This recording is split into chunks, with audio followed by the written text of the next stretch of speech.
Just let your soul glow. Just let it shine through. Just let your soul, baby, feeling oh so silky smooth. Just let it shine through. Just let your soul glow. Soul glow.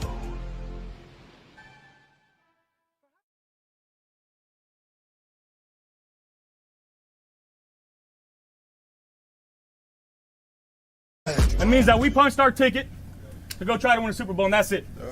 We got one game at a time, starting at 1 o'clock on Sunday. Love y'all, boys. Love you. Love you. I'll go to war with every single one of you, every freaking game, all right? Love you, 1-7. Here we go. 1, 2, 3, 1, 2, 3. Win.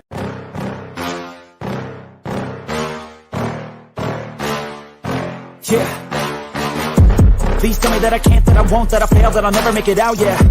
Please tell me all the bad, never good, fill my head full of every single doubt, yeah. Please say any negative thoughts, I pop off when I hear people say I cannot. I get off to the thought of proving everyone wrong, I won't stop to the top, so you better back off and get lost. I'ma stay loud, stay proud, never running out, never heading south. I'll be spreading out, call it word of mouth, can't put me down, I'll be getting loud. You can have me douse, not what I'm about, have your fucking clout. If you're raining now, I keep making sound, go another round, bitch I'm legend bound, can't stop me now. You don't wanna fuck with me, a slow burn like a disease. Just tell me that I can and I'll show you things that you couldn't believe. Just tell me that I can. Just tell me that I can. Just tell me that I can. Just tell me that I can. It's showtime. I don't want to hear about your personal problems. I know that you've had a tough year. But under the circumstances, I have no other choice. You are hereby terminated. You're fired. We're watching children. I don't want to hear about your family problems. I'm telling you, you were fired. Good luck. I wish you the best. No hard feelings, man. No hard feelings. I wish you the very best. Get out of here, you loser. Hey. Welcome to Monday Night Uncensored. I'm your host, Tommy, to the highest degree, to the TOP, from the 313, and by my side is my main man, my toucan Sam, the one they call the Apex Man, Mr. Mikey. Happy Monday to you, brother. That was a little harsh, brother. It was a little harsh. That was a little harsh. I'm being a little cruel on this Monday night, and I apologize to absolutely nobody. Big BB. Time to move on to big BBI. Big Baller Island, baby. Yes, man. I mean, it's getting full, by the way. It's starting to get full. Sean Geron. That is a great one, Kato. I like that one. I do. Whoever. By the way, sorry for the initial when we went live. For some reason, it did not go on YouTube. Now we're good. We're good to go. Oh, man. Yeah, Eric, I'm with you on this one, brother. I think I think our offense can be good no matter who we hire. I want someone to bring an aggressive style defensive coordinator in who's going to attack, because I think Groot's going to be better under a different system. I think, Ed Oliver and some of those guys up front will be better in a different system that actually plays games. Like, I'm excited about the defensive scheme change that's coming to Buffalo. Yeah. Speaking of that, I want to show you something, because I don't know if you've been on top of this story today. But former Buffalo Bill Jerry Hughes, I don't know if you read any of this, what's going on, but Jerry Hughes chimed in on the situation, and came in and says, if the coach says right here, it says, if the coach can manage to lose a football game in 13 seconds after the quarterback put together a phenomenal play after phenomenal play, that coach should be fired. Seems like someone was on borrowed time. Then he came back and said, once Sean screwed up the 13 seconds with his calls, prevent defense on every single play, I knew he wasn't serious. And by the way, this is when Jerry Hughes was with, this is Jerry Hughes last year in Buffalo. And then he comes back and says, and then right here, he says, if you want to win a Super Bowl, you should. He says, right here, it says, we didn't want him gone. And then Jerry Hughes responds, if you want to win a Super Bowl, you should. And then he says, why'd you leave us for the Texans? Let me find out Bean's dumbass was lowballing. Says, once Sean screwed up, and I read that. That's why he said that. Once he screwed up the 13 seconds, that's when he decided he knew he wasn't serious. Had nothing to do with Bean. Surprise, surprise. Nothing to do with Bean. So that's one of the first players that kind of come out and say, yeah, Yikes. Sean, yeah, isn't that's crazy, right? So let you know everything of what went down. There's also some other stuff I want to get to tonight because we don't have a whole bunch, but I have some stuff I want, clips and stuff like that I want to go through. But we could talk first for a little bit before we dive into absolutely. Let's go through that's on your mind? Let's go through what our chat is saying because that's what we're here for. Is obviously. The session with the chat. The clapping champ. No doubt. Chapping champ. Clapping champ. Oh, Mikey too. Oh, I'm sorry. Let's get to the chat and then I pulled something up that's pretty funny. But go ahead. Weston says it's good when Tommy's in his robe. I'm feeling much better, man. Even though that loss stings, even though the Patriots are in the Super Bowl, which really don't talk about it. It's devastating. Oh, if you notice, they got the tush push that we didn't get. Yeah. By the way, did you also see the Daquan Jones tweet? What? Have you even heard about that? No. Oh man, Mikey, I'm glad I'm here to inform you. I work. All I do is work. Hey, I'm working right now in my robe, getting information for Mikey and the rest of the people out there. All right, so Daquan Jones, he came out and said after that game, he says, "Now that's a motherfucking coach, Vrabel." And then of course, Bills Mafia chimed in. It was like, aren't you on the Bills? Free agent, right? So, yeah. So Daquan Jones chiming in, Bills Mafia getting a little butthurt. Oh, and he says, "Keep crying." He told somebody. So, Daquan Jones not returning more than likely to Buffalo, but it's funny that he said something about a different coach. It's not like he said, Drake May looked really good. He played for Vrabel. No, I know, but I'm just saying it's kind of crazy timing. It's all knowing that we just fired the coach, knowing that Bills Mafia is probably still in their feelings. I'm out of my I was a little pissed off for that weekend, but Monday when we let go of McDermott, it kind of honestly, Mike, it did make me feel way better. And it does suck. Once again, I get it. You know what I mean? Like watching that game Sunday, I don't know about you, but I actually live streamed it. I did a watch party, and it was tough. It was tough. It was a tough watch. I told my buddies I went golfing with. I needed this for my mental health. I can't sit there and watch that game. My mental health can't take that shit. I'm gonna tell you now, bro, Mikey. If Bo Nix played, might have been different. The Broncos defense did. They did everything they could, right? They did everything they could, and unfortunately, you know what killed the Broncos? Not even so much that Bo Nix wasn't there; they had no running game. Because if they had any sort of running game, they could have probably leaned on that a little bit in that game and maybe get the dub. Couple coaches' decisions. Nothing. How do you not kick the field goal to go up 10-0? I agree, but I also like the aggressiveness on 4th and 1. I kind of and a that's low tough. Scoring, I get what you're saying. You need. It was early though. Game. That was kind of early in the game. It doesn't matter. I get it. I understand it. Why don't you tush push? You need 1 yard. I agree. That I agree with. I didn't like the play call, but I'm just saying, or at least run or do something. You need 1 yard, right? Why? That was a weird play call. That's something like stupid Brady would have done. Made it more like harder than it should have been. You go up 10-0. But I agree. Knowing you have a backup quarterback, you got the momentum really going. Yeah, I get it. The points. I get it. I mean, it's a fair point by you, but I also don't mind aggressiveness there. If they get the first, let's say they score a touchdown there, it's 14-0 instead of 10. But I understand what you're saying. You lost by 3, and you passed. I get it. Yeah, it came back. It came back to haunt them. They also missed field goal, so their kicker missed 2.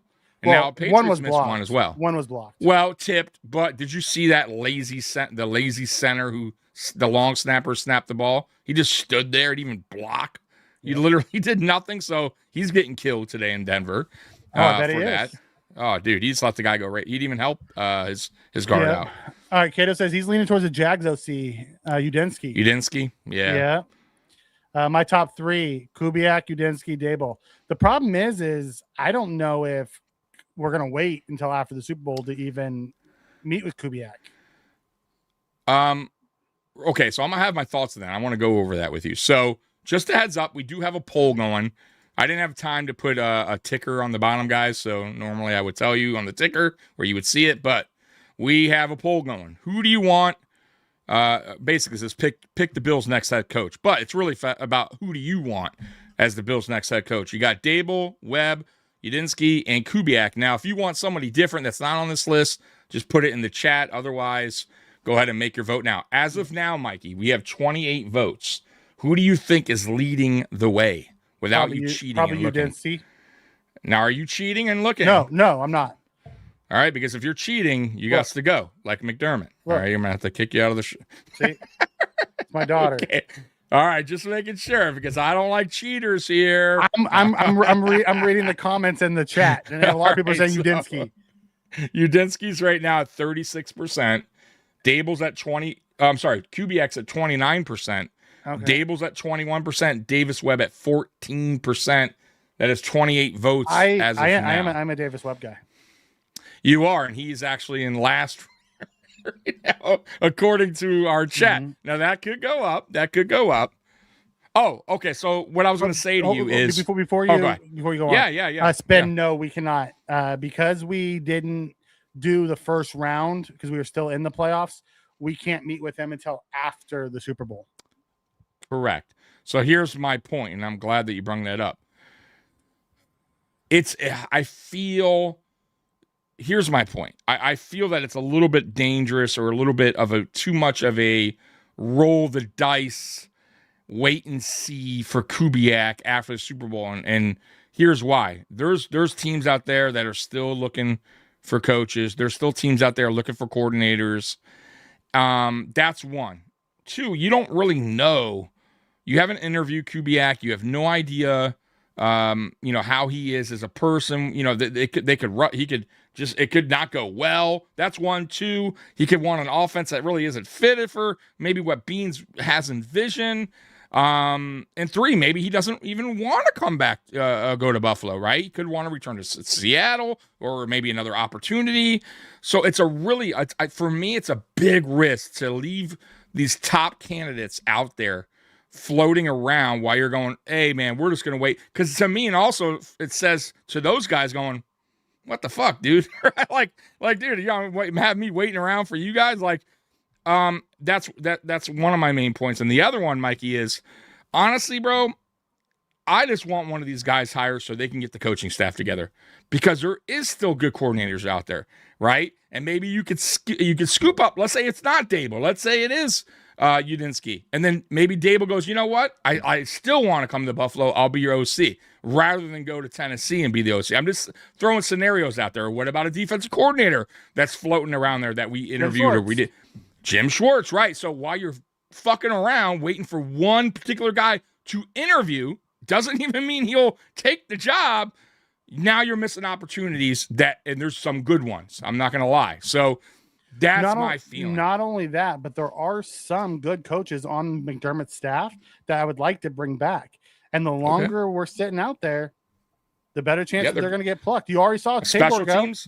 Yep. Yeah, you already saw Tabor go. Sylvester comes in and says, Tommy, Mikey, I have a change of tune with Udinski. He got Trevor Lawrence to finally play like a top 10 level this season. So maybe I wouldn't mind him. I like Udinski. He's young. It's a gamble because we don't know exactly what he's going to be. Smart, young coach.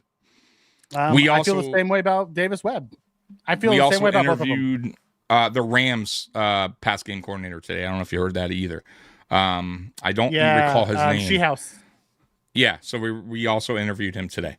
So that interview was completed. So no thanks. Boy, I don't think so either, but boy, they are really just turning over every stone.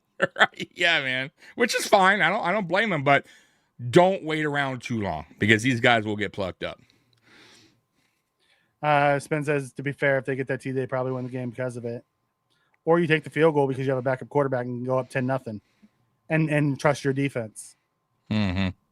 You know, the league don't believe him and joke. Nobody has asked him for an interview. There was a report that came out that said Sean has said that he's taking the year off. I had a feeling it seems that way. He's making 11 million whether he coaches or not. Right. So he's taking that money. He's had a long 9 years of crazy stuff, obviously, and a lot of obviously getting fired, right, from a place that you've been, winning at for a while, probably unexpected for him. Yeah, I think he probably needs a break to kind of clear his mind, which is fine. You know why? Because once he comes back, he'll be sought out, and there's going to be plenty of other available jobs next season. That's more than likely what he's going to do, because I haven't heard anything. Just the weather. Good. Listen, we can agree to disagree on how I would have kicked the field goal. I don't trust that, I don't trust that quarterback to get me a bunch of points. I would have taken every point I can get. Yep. What was your reaction to the whole 13-second game? Oh. Yeah. It wasn't great. Wasn't wonderful. We've been calling for McDermott's head since. Yeah. So first time I did this, I was so curious. So I asked ChatGPT today. I said, what were the things Sean McDermott didn't do well in Buffalo? And we'll go through it pretty quick. Game management and situational football. So if you disagree, Mikey, let me know. All right. Here's the one. Game management, clock management, burn timeouts early, then needing them late. End of half and end of game decisions often felt reactive, not calculated. Do you agree with that part? Step one? Yeah. Okay.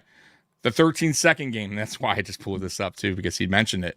Prevent defense with no adjustment, no jam at the line, soft cushions, poor personnel usage, and worse, the same late game defensive philosophy showing up again in later playoff losses. Do you agree? Yeah.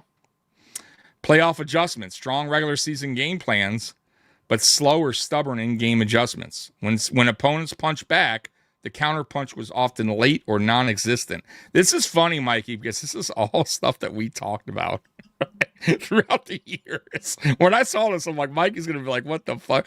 Defensive regression under a defensive head coach. Too often relied on zone heavy, bend don't break concepts. Defense shrank in the biggest moments against elite quarterbacks. Fail to maximize pass rush versus top tier competition. Anything that so far that you disagree with? No, but before you move on to the next one, Cato says, why Webb? Does Webb remind you of the Vikings head coach? Yeah, absolutely. He reminds me a lot of Kevin O'Connell. That type of guy. Yes. Udesky reminds me a lot of Sean McVay. Webb reminds me a lot of O'Connell. A quarterback who wasn't quite good enough to be, it was a long-term practice squad backup. Never made it, became a starter, but knows the game well enough and to be a really good head coach. That's why I want Webb. Also, Webb has a relationship with Daboll. He also has a relationship with Peyton, who had a relationship with Schwartz. So there are ties to where we may be able to get Webb, Daboll, and Schwartz all on the same coaching staff. It's possible, and regardless of how it mixes out to be, meaning Davis Webb could come in and just take the OC job just to get his feet wet with that and then maybe get a head coaching job down the line, even if it's not in Buffalo. But I get what you're saying, or head coach and Daboll OC and the other way around. But I'm just issue with the Daboll, age thing is I'll be perfectly honest. My issue with Daboll is not that the players weren't willing to play for him. He has a problem connecting with coaches, and it's been talked about a ton. Okay. All right. I mean, I haven't heard too much of it, but I'll have to dive into that more. Look it up. When we're done here, you want some good reading, go back and look it up. Like what happened in New York with multiple staffs. He struggled. It happened here. Struggled managing his staff. Happened here with McDermott too. And I mean, I'm just saying. I mean, so McDermott, I get what you're McDermott a lot though. But we don't know. We also don't listen. I get what you're saying, but we also don't know Davis Webb when he becomes a head coach, if he's gonna, I think they all got their flaws. I get what you're saying, but we have no. That's the problem. I don't know what Davis Webb's flaws are, right? I don't know what we know what his strengths are. At least we hear that he's bright, brilliant offensive mind, all that stuff, but we don't know his flaws. And to me, for a first-time head coach, that's scary, right? I'm just being honest. at least we know, okay, if that's true about Brian Daboll, okay, if that's him, he needs to correct that. He needs to fix that, and hopefully he will. But at least we know him, and we also know his strengths for sure. And he didn't do it. So I get it. But he also, first year went very well there. But we'll see. You want to answer any more before we move on? Because this is about done. No, go ahead. All right. Coordinator loyalty to a fault. Hung on to underperforming coordinators too long. Constant OC turnover early in Josh Allen's career hurt continuity. Defensive staff changes felt cosmetic, not philosophical. What do you think? I'll say yes to the third bullet point, no to the first two, because there wasn't consistent turnover early in Josh's career. He had Daboll for multiple years. I don't think that hurt the first continuity at all. Who was before Allen? Yeah, Dennison, I think his name was. And then he got Daboll, and then he got Allen, and then Daboll was there. I think continuity acts. Yeah, they went to Dorsey, Brady, yeah, right, and then Brady. All of them stayed so the continuity could be in there. So I don't agree with that. Well, he said coordinator loyalty. That could also mean defensive. That could be DC as well. I think that's why that goes. I don't think they hung on to him too long. I think he alienated a bunch and then went internal after he alienated, his Frazier DC to leave. Mm-hmm. I think the third point, defensive staff changes felt cosmetic, is the true piece. So he never changed the philosophy of the defense. Yeah. Everything was cosmetic. Yep. All right. So I kind of agree with that. And to be honest, I'm good with what you're saying there. Number 6, playing not to lose. Said that a million times. Conservative decisions in key moments. Settling for field goals when aggression was needed. Trusted the process over momentum and game flow. I love that they put that. Game flow. Mikey, you know me. I'm a big believer in game flow. I tell it to everybody. When you're watching a game flow means everything. And the reason I say that is because it's a perfect example, Mikey, and I'll finish the rest in a second, but in the Denver game in the first half, when fans go, oh, but why not be aggressive? You got Josh Allen, blah, blah, blah, blah, blah, blah. But game flow is everything, folks, right? How was that game going up until that point? We had 10 points. The offense, it was turning the ball over. It was a little shaky. Things were getting kind of timeouts. We had no timeouts. It was 16 seconds. Mikey, we weren't also necessarily moving in chunk yardage. We were working the field good early on. We were just turning the ball over. But there were long drives. We weren't getting chunk yards. You know what I'm saying? So for me, 16 seconds, Mikey, at the 30, McDermott right there needs to go, how's the game going right now? 16 seconds, no timeouts. Why put us in a bad situation? Kneel the ball. Same thing with the Texans game a few years ago. Remember the momentum?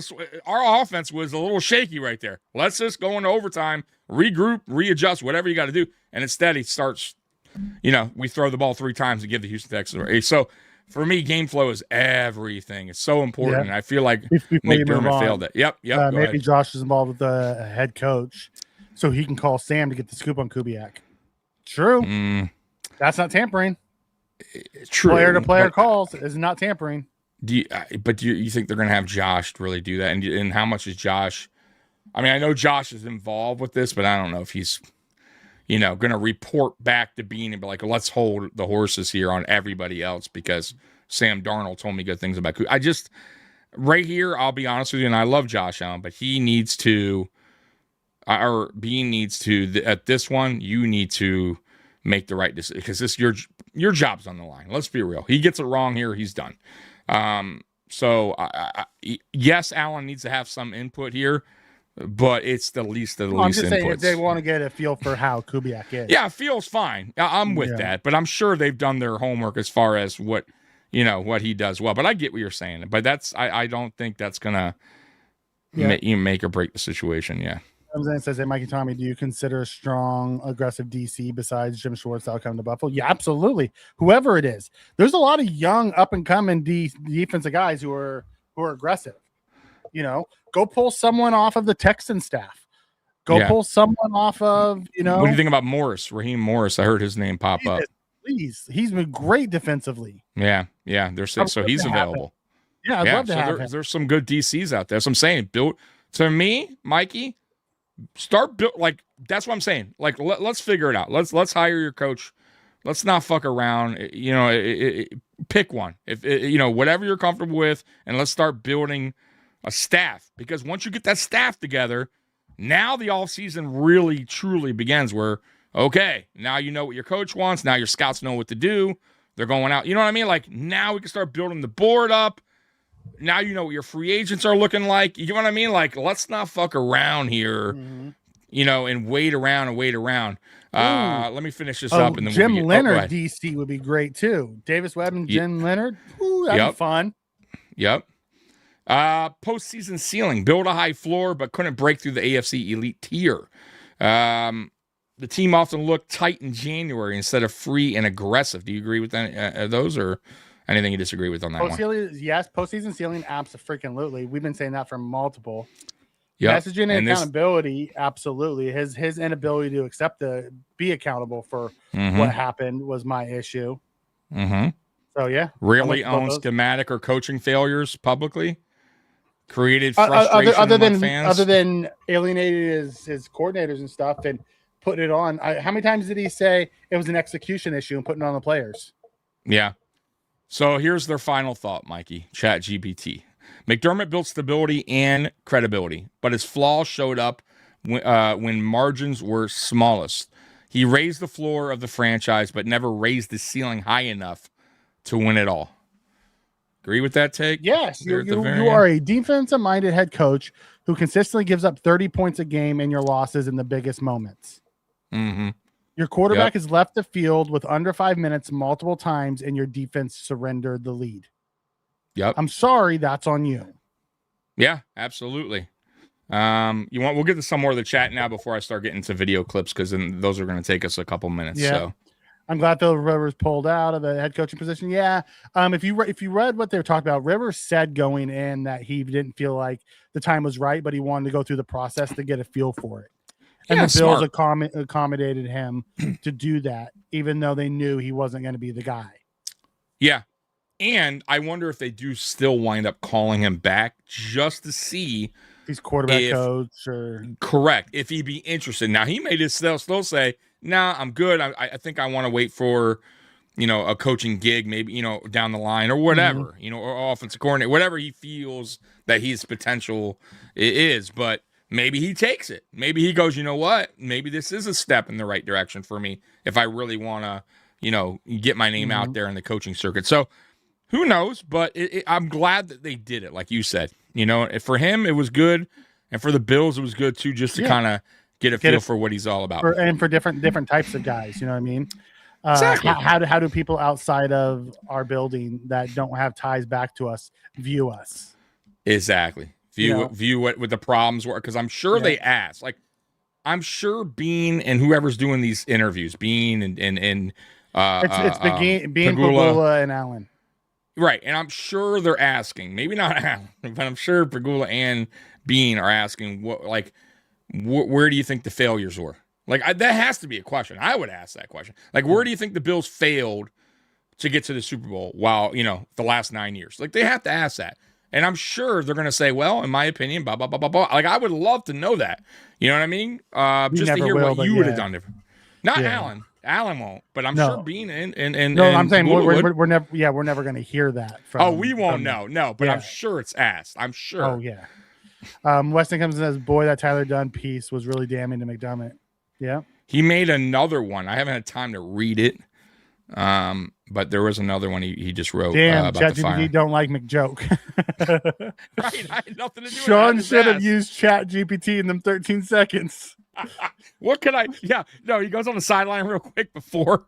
What do I do here? 5 is too true. Do I squib quick it ChatGPT or should I kick it out of bounds? What do I do? I'm with you, Cole. I think that 13-second year is the best team that we had. Yeah. We were stacked. Josh was playing at the most elite level at that time. Yeah. Do you think the Vikings regret choosing McCarthy over Darnold? Absolutely. And all the naysayers about Darnold can't play in the big one, they had to eat their words last night. Yep. And Cliff Webb knows him too. Yeah. Yep. Kingsbury's out there too from an offensive coordinator standpoint. Yeah.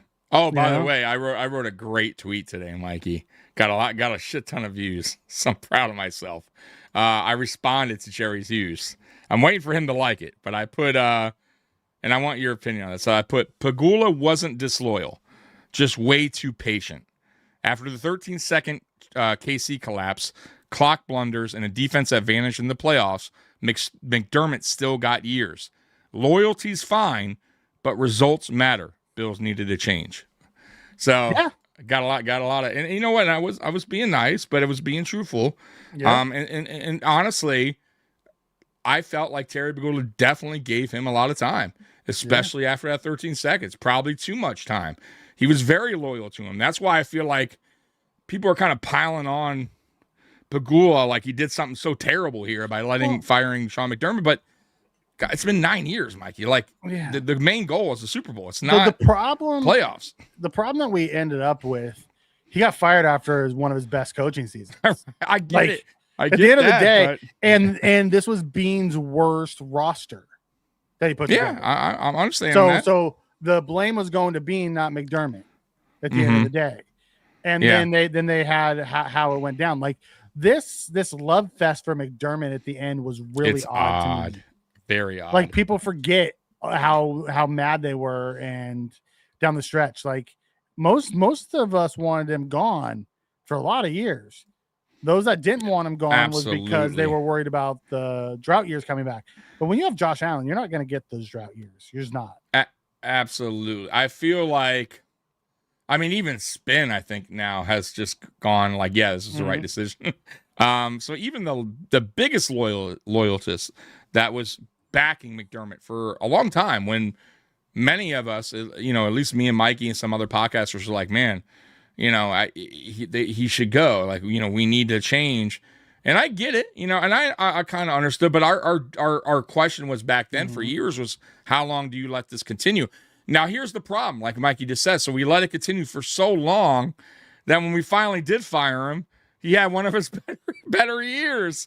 But I think Pagula looked at it like it just seems like we're always in this situation. There's always some kind of excuse.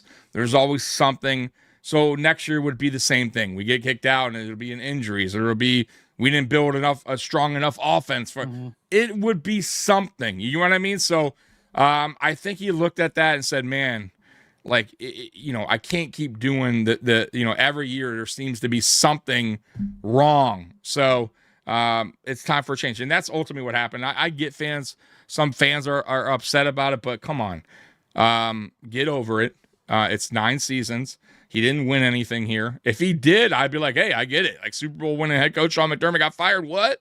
But that's not the case. We're not building a statue for him, right? You know what I mean? Like, let's take it. Take it easy, right? This isn't Marv Levy. All right, so let's move on. Go ahead, Mikey. No Man Chaz, it's Tommy. Your thoughts on May getting to the Super Bowl? You know, that just seems like a clickbait question. That's pretty. You should have let it play out.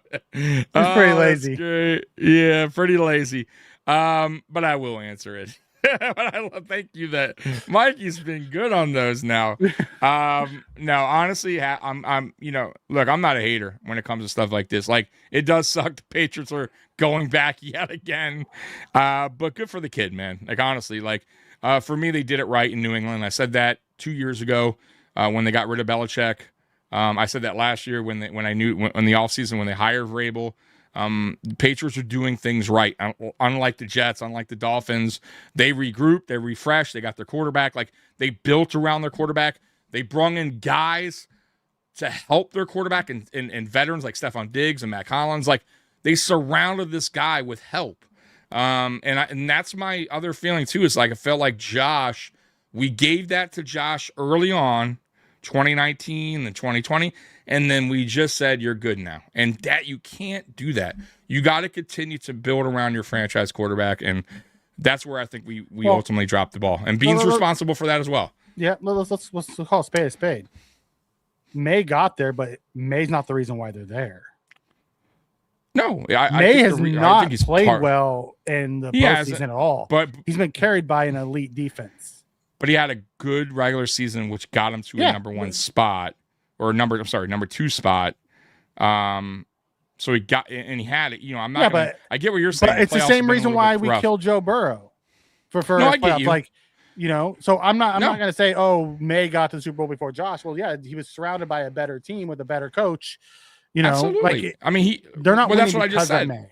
They built around him, right? They gave him pieces. A coach. Number one, they gave him a great coach. Number two, they gave him a great offensive coordinator. Right. Then they built a very good defense that they already had. Mm-hmm. Right. And then they got him a veteran in Diggs, a veteran in Matt Collins.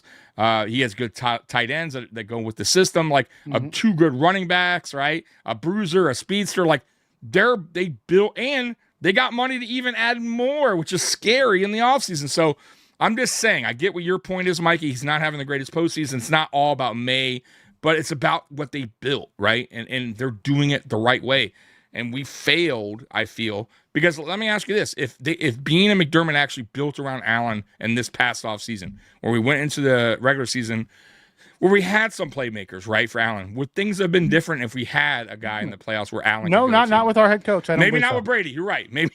No, not even Brady with our head coach. I think we had to get a new head coach. I don't think Sean was going to get there. I just don't. You know what though? You know what? I'll say this too. Once Sean McDermott stuffed his hand into that cookie jar of the offense, I think that's what ultimately did it. Because at least the offense, when we were like losing those at least they were high powered, scoring. Like it was a good. You know what I mean? Dropped 30. I get that, but you get my point. Like, let's be real here. You know what I mean? Like. We need, he failed that part of things, right? But he also gave up 33 again, right? So, all right. So I don't want this to be a Sean McDermott show. So no. Since Sylvester comes in and says, Tommy, Mikey, would you rather being trade for a number one receiver or a number one DN? We could throw the book at someone like Max Crosby. I'll let you start. I know what I would say. For me, a receiver, because you're not going to get one in the draft because this draft is really weak this year in receiver. And there might be a couple, but you better get in the top 10. And I don't even know if there's even that. There's nobody that really stands out to me. There's a few decent ones, but for me, I think the best way to do it is to trade for a receiver. Give up your first if you have to. If it's one of those type of Stephon Diggs trades again, I have no problem doing it. We did it once. It worked out. Do it again. But if it's a Max Crosby, I'm not going to say no to that either. You know what I mean? So that's a tough one because my take. We haven't had an edge here forever. But go ahead, Mikey.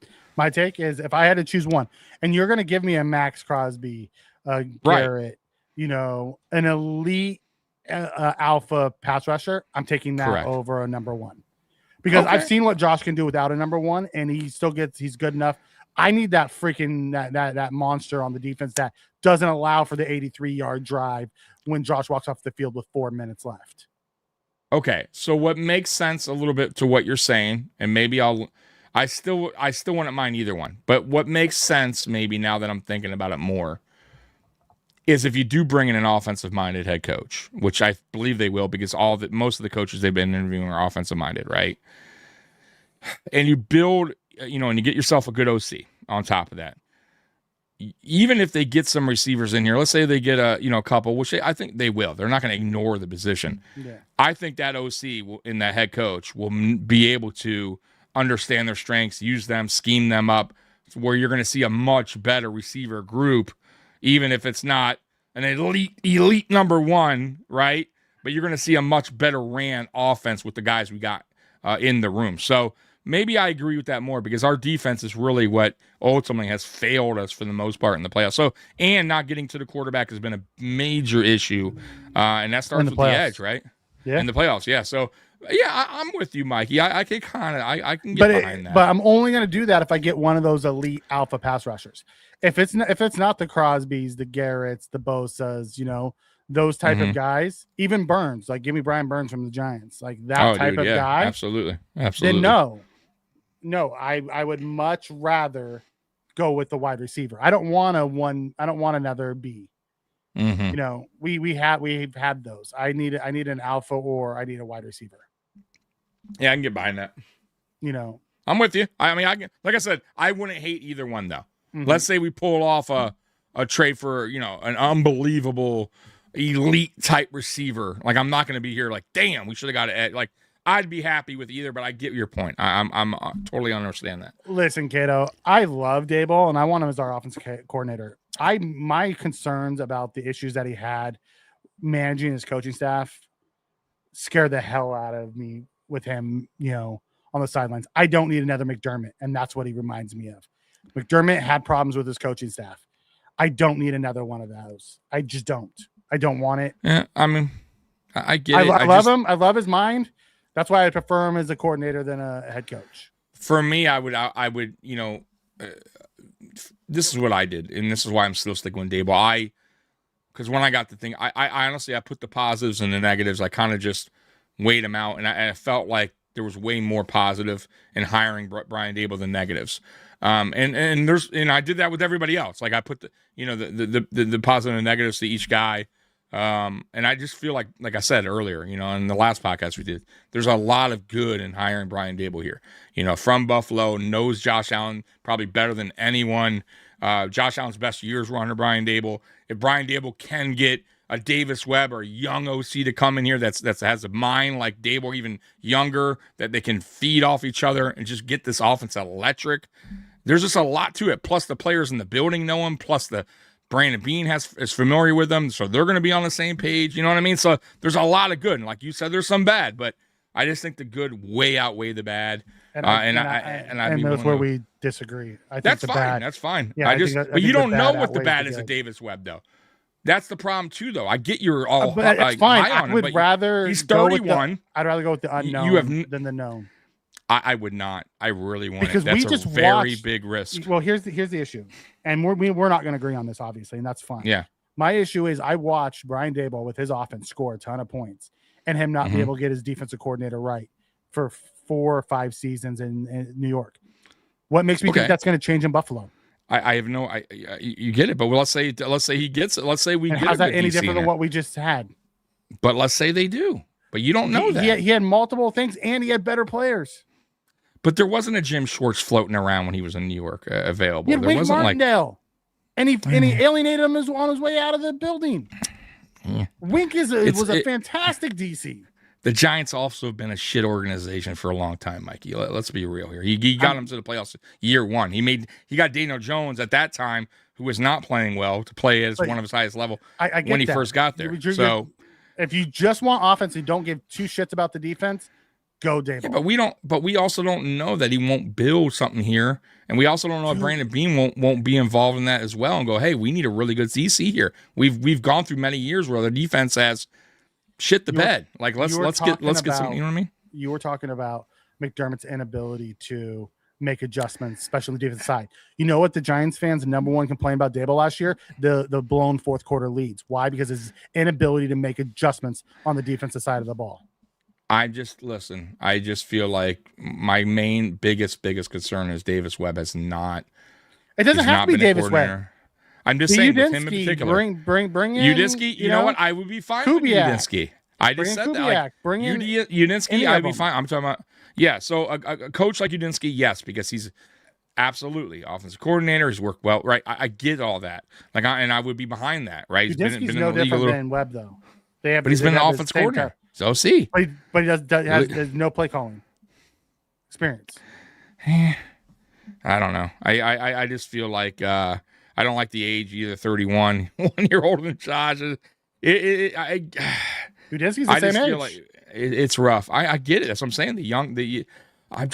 We'll see. I get you don't want Dable. I get it. I don't think it would be. It's not even that I don't want Dable. I just don't want Dable as my head coach. I love Dable. I want him as my offensive coordinator. And I'd be good with that too. I just don't know if Dable, because I don't know if Dable feels like he's still head coach material and would take an OC job. Maybe he would. I'm not saying he wouldn't, but I just kind of feel like maybe he feels like he still has head coach material.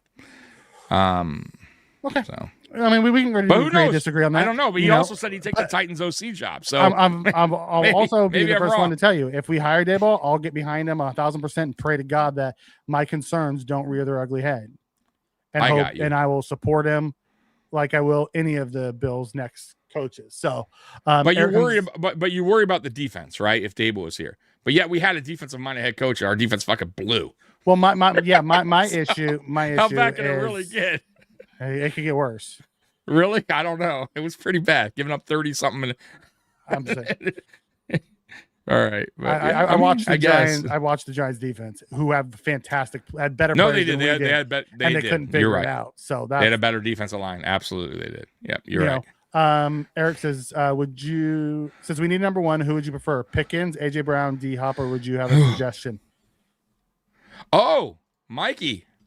Glad he brung that up. It's only a 30-second clip. So did you see this? Let me show you this one. I didn't see anything. Oh, you didn't? All right, so I'll quick show you. There's only 2 more clips, but so this is What could you do up there in Buffalo? Man, me and Josh Allen could do some damage for sure. How does that fit work? I don't know. Are you a Buffalo guy? Could you do what would that look like? I'm a football guy now, and Buffalo, I feel like is a football team. Josh Allen is a football player. He's a player's player, as we say. So I think I'm on quarterback proof. If I'm just being honest, I'm not saying that just to say that, but Will Levis and I, we connected for almost 1,000 yards and Crazy. 7 touchdowns. So, give me a Josh Allen, and who knows. In a Daboll type system, I think he could be really good. I don't think he's going to be an alpha number one, but I think he'd be a really good number two, a guy that Josh can count on when he needs it, when he needs a catch. Sure-handed as they get, right? Yep. Like as a number two to Cooks. If you're throwing that to D Hop comes down with it. He's not letting that go. Are you kidding me? Now, to answer the question, I'm going with a suggestion. I think we either trade for Wilson, we trade for Waddle, great receiver too, or we trade for Olave.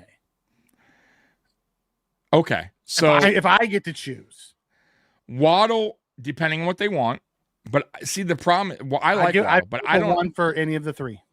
But I don't know if Waddle's an alpha 1. I think he's a 1. I think he's borderline 1. If we're going to be honest, out there with Khalil and those other things, I think he would be better than what he is. He would flourish. Absolutely. My problem with Brown is they'd have to worry. He's kind of a head case when things aren't going right. And I don't know if they would want to bring that. And I don't know if I could go through that again, because who knows how that would go down if things aren't going right. Pickens, I like him, but once again, he's also had his issues in the past. I almost feel like Dallas might bring him back anyways. I think even Jerry Jones said he was going to offer him some money. So, what was the other guy? He said, D Hop, and I already mentioned D Hop, and I think D Hop would be a cheap signing. I don't think D Hop would be this crazy, like that's an affordable pickup, and if he wants to play here, I think he would definitely. Let's say somebody offered him slightly more or the same, whatever, around that range. He'd pick Buffalo the way he's talking just to play with Josh Allen in a new stadium, by the way, right? Grass field, totally different, right? With a heater to allow the snow to melt, right? The wind's not going to be so crazy in the state. Like there's a lot of, and the fact that we haven't won a Super Bowl yet, and he could be a part of that. Like players, trust me, they all think about that, right? Like Von Miller said it. Remember, like if I could just come here and be a part and get this, like it means something to him, means a lot. So, like I said, I think affordable is a great option. Who do you prefer? None of those guys. A Hop as a cheap signing. So who is your suggestion player that you would want us to go for a trade? If it was a trade, well. D-Hop wouldn't have to be trade. It would be picked. So if we're scratching out, we're just doing strictly trade. I would consider. I'm with you. My one option would be Garrett Wilson if the Jets were willing to part ways. I think he's a better option for me than Waddle. Waddle will be my second. Brown, like I said, I just would stay away from that. And Pickens, I like him, but nah. Like I would have gave up a 6th round last year. Dallas did. Right. Yeah. Well, yeah, what did you think of the Mike McCarthy to the Steelers? That was wild. love it. I think that's a great. I said that. I talked about that on the last podcast I did. Pittsburgh Steelers fans are crying. It's like, dude, guys, Pittsburgh has been suffering offensively for fucking years, and I get it. You Tomlin left. You know, got you a Super Bowl, but let's be real. He hasn't done much with the offense since Ben Roethlisberger, right? Like, it's been ages. So now, not only are you replacing a coach that had hardware, you're replacing him with somebody that has hardware. Yeah, that has hardware now. Like you know what I mean? So you're getting a coach that has hardware. He knows how to get the job done, and he can fix your offense. Dude, if I'm Pittsburgh fan, Mikey, I'm all good for that. I am all good with that. I think it's a very smart hire for Pittsburgh. Absolutely. It's going against the grain, and I like that they're going against the grain. We talked about it with McDermott all the time. How long do you stay the same? And they've done nothing but defensive guys. They decided to go with an older offensive guy. I love that. I love it. Yeah. I do. Also, a guy who knows Rodgers. Rodgers may come back. Interesting. Guess who won a Super Bowl with Rodgers? Yeah, you're right, Mike. Yeah, but they also had issues at the end. Doesn't matter. Time heals wounds, brother. Maybe. I don't know. Once again, I don't know how bad it got, but I do know that Mike McCarthy ultimately got let go. So. Spence said the question was, who do you root for, May or Darnold? Darnold, absolutely Darnold. Yeah, Darnold. Yeah, absolutely, and I honestly think Seattle's gonna win by at least 10. I got him winning by at least 10. What do you got, by the way? That score prediction, or at least what do you got him winning by? What do you think? Seattle wins? Who are you gonna pick? I'll pick Seattle. I think Seattle wins. I think they're the better team. They are. Well, as long as Darnold doesn't go pumpkin mode in the Super Bowl, right? Because there's always the option of Darnold going pumpkin mode. As long as he doesn't pumpkin mode it, I think the Seahawks win by 2 scores. Yeah, I almost texted you last night and said, you know what, man, I think that is starting to, like, I think I'm going to stop saying that now, because Darnold has been playing pretty fucking solid football in some big games. Dude, he does it in the Super Bowl. I'll never talk about pumpkin watching. Yes, I'm saying. Like, I'm really on the fence right now. Until this last Super Bowl, happens, and that's the one team I can't have in pumpkin mode. Right. Also, it's the one team that he needs to get over, because that's where he saw ghosts. True. I'm with you on that one, yeah. Team sports, Patriots have a better overall team. Bills rely too much on Allen. Yep. D-Up is washed. Maybe. Do you want me to give you updated on the poll? Yeah. All right, so we got 54 votes in, Mikey. Who do you think's leading right now in the 54 votes? I'm gonna go Udesky still. Udinski by a slim margin, 33%. Kubiak at 31, Dable at 24, and Webb at 11. Okay, I like that. No one likes my Webb. No one likes my Webb. Darnold plays like last game. Yeah, Seahawks win easily. Yeah, I'm with you on that. Hopkins would be better receiver on the roster now, but you don't know what they'll get, though. You know, but if you add them right this day, Tommy showed that earlier, Triggs.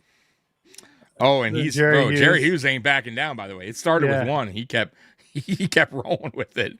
I love that he's honest. There is no honesty. thoughts. There's no football god if freaking Diggs wins the Super Bowl for Josh. Yeah. By the way, there is some players that back Dable. Gronk thinks it'll be a good choice if we hired him. Tanner Gentry loves him. It said he would be a Josh great wants Matt him. Castle. Josh wants him. Feliciano. I'm sure Josh, but it's not going to say. But yeah, I'm sure Josh. So there's a few out there that they're reporting that thinks Dable would. I think Dable will be great. My biggest concerns, though, are the flaws that I saw. I get what you're saying. In New York. That's it. Maybe he has that little attitude too about him, like kind of and that's he does. Him and him clash because of that. But I get it. I totally get it. Yeah, he got that. He has that in him. He has that little fire in him. Yeah, I want no part of Pickens. That dude's a head case. He's so talented, but the dude's a head case. Yep. Why trade for an older? The young ones. There's not many in this draft. That's the problem. This is kind of a weak draft for receivers this year. Not saying the DI interviews were defensive. Yeah, that's funny. That's funny. I think Waddle's back on the table because McDaniel didn't come here. They said I don't think Waddle's gonna be traded because they said Waddle was one of the foundational pieces there. I don't think it's gonna happen. Yeah, maybe the coach wants to stick with him too. Yeah, I don't think they're looking to move on from. If Joe Brady is gone, we didn't even talk about Joe Brady being the offensive coordinator. There's still a chance Joe Brady's the new head coach. He went to 2 interviews though for the Raiders though. They interviewed him twice already. So you go in for a second interview, that means you're up there on their top choices. So I think it was him and somebody else had 2 interviews for the Raiders. So it seems like they're boiling it down to him and I forget the other guy's name, but I don't want no. Well, they also want Kubiak. True, but we'll see. I once again waiting around. It's not the smartest decision. I mean, if a team's willing to do that, fine. I mean, take your risk, man. But I mean, think about it. Cleveland Cleveland has coaches withdrawing left and right. Yeah, because you hear their coaching processes. Yeah, it's crazy. It's crazy, right? But they want no part, right? They're just like, I'm good, Brad. So, to be honest with you, if let's say the Raiders pick up, like let's say Raiders go with Brady, let's say we go with one of these guys that we're talking about, Cleveland may be the only job open, right? And Kubiak might go, fuck that. I'm just gonna go back to Seattle one more Do you year. see this one? Tommy season. It says Tommy season. Hey, Saints. Saints fan there. I want Keon Coleman. Give me him. Oh, he's a Saints fan?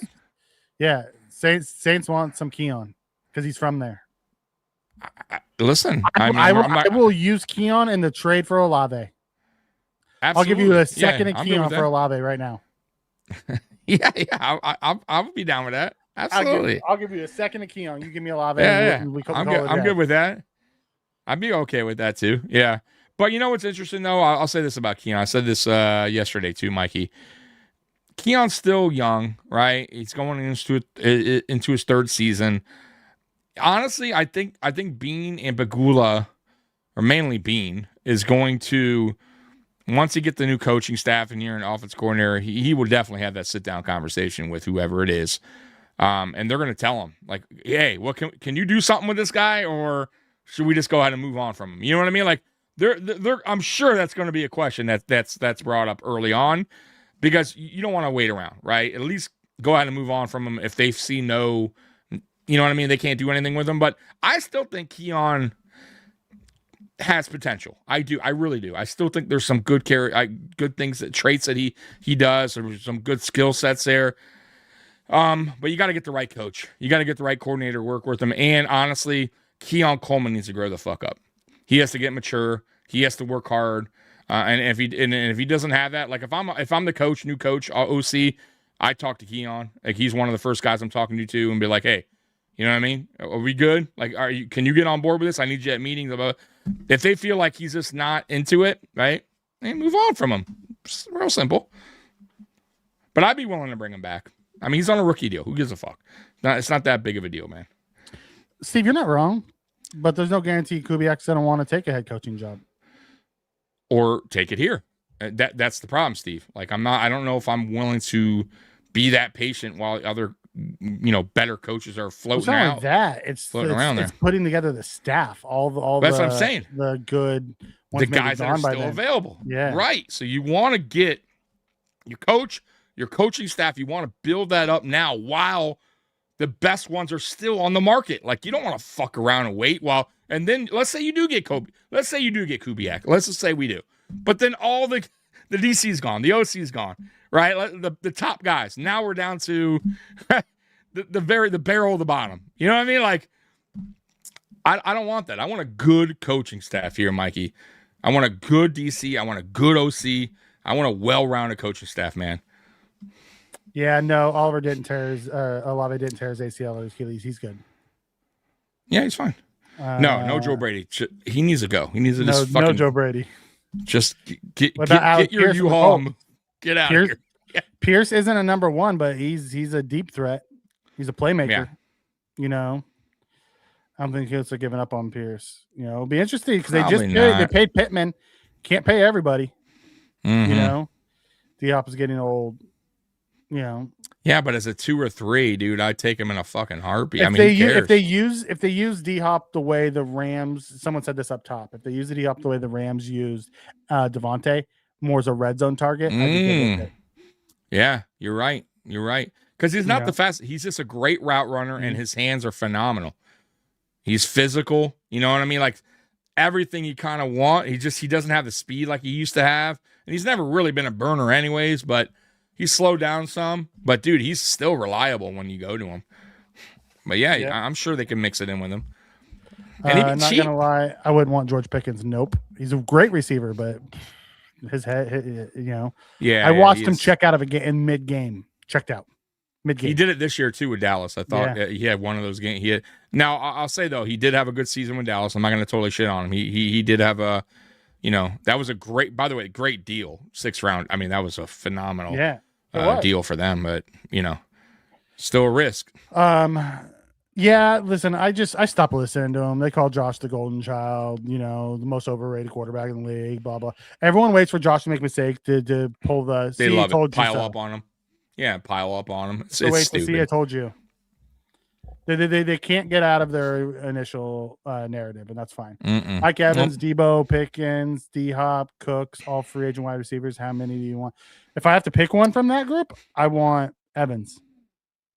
Oh, dude. You give me Mike Evans right now. I'll take him. I still think he has something in the tank. Absolutely. I don't think he's the all-pro Mike Evans still, but I think that guy's an elite wide receiver still. Yeah, I appreciate what Cooks did here for the minimal time he was here, but he just, for me, man, the hands is a major problem, bro. And you know what? They had a little clip, Mikey, of him when he was with New England, with the Rams, and he had some major drops in his career. He had some bad drops. I'm like, maybe this was a thing in his career. I like him, like I said, but I'm not, build the receiver room properly, man. Steve, this is a great take. McCarthy's just the offensive version of Tomlin. A stale philosophy that could only win you one Super Bowl with a Hall of Fame quarterback 10 years ago. Yikes, that is a great take. But he's a head coach. You don't know what offensive coordinator he's going to bring in. Once again, like, but I get what you're saying. He's an offensive mind. But yeah, he's an offense, but he's bringing something different to the table. And once again, though, the problem with Pittsburgh, it wasn't so much that it was stale, is they didn't have a quarterback. They could never replace Ben Roethlisberger. Never. You got to have a franchise quarterback. So, and who did they have? They had the one guy, the 1 year they drafted that they thought would be good, Pickin, right? Was that his name? That they drafted? Kenny Pickett? Yeah, Kenny Pickett, that they thought maybe would be the guy. He wasn't the guy. Like, they've been through a quarterback carousel, man, and they got to get that corrected. Don't see it happen anytime soon. Tell me, Mikey, what, in your opinions, what cost overturn us more, the Cook fumble or the fumble before half? The Cook fumble. By far. That started it. It started it. You score there, you're up 14-3, 10-3.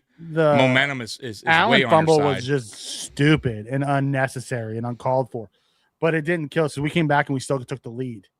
Correct. The Cook one hurt.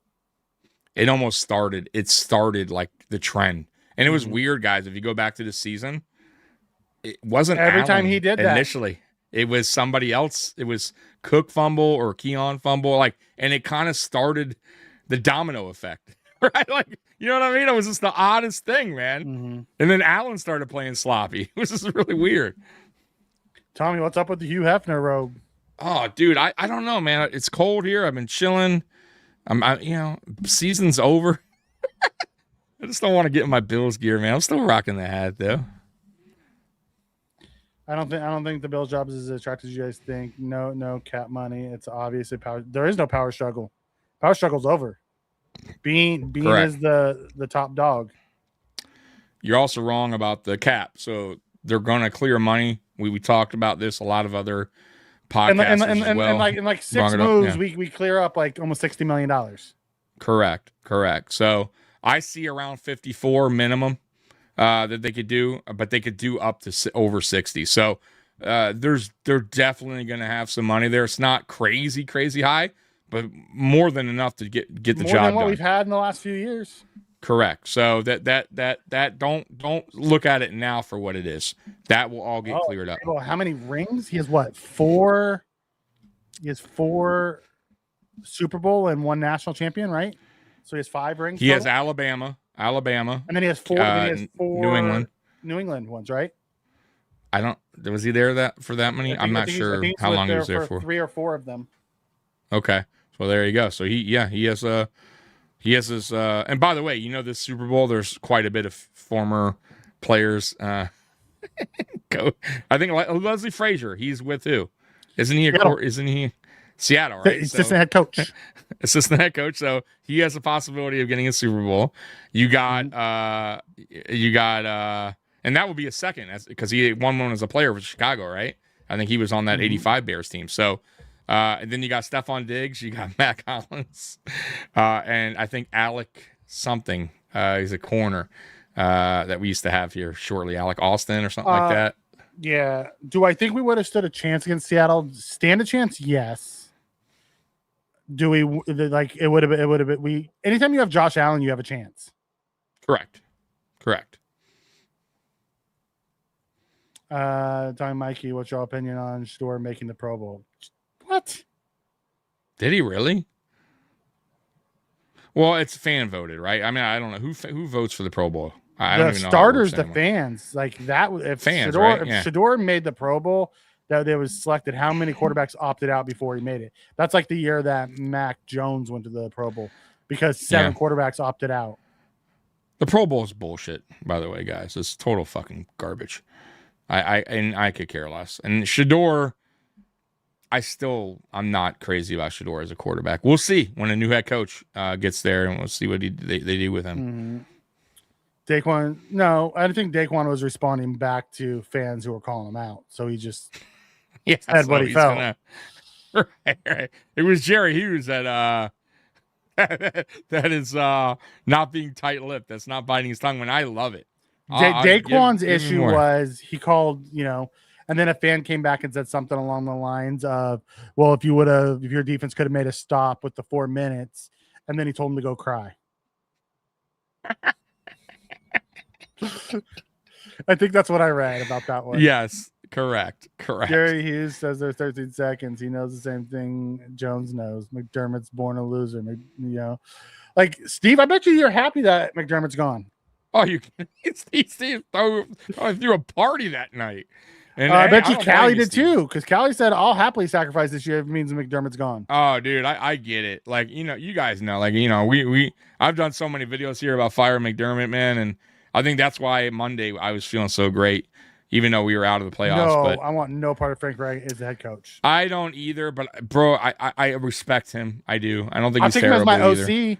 Yeah, but man, he struggled being a head coach. He had a tough time. Yeah, I agree with that. But he's been around the game so long. I wouldn't mind him being somewhere on the staff, if that makes sense.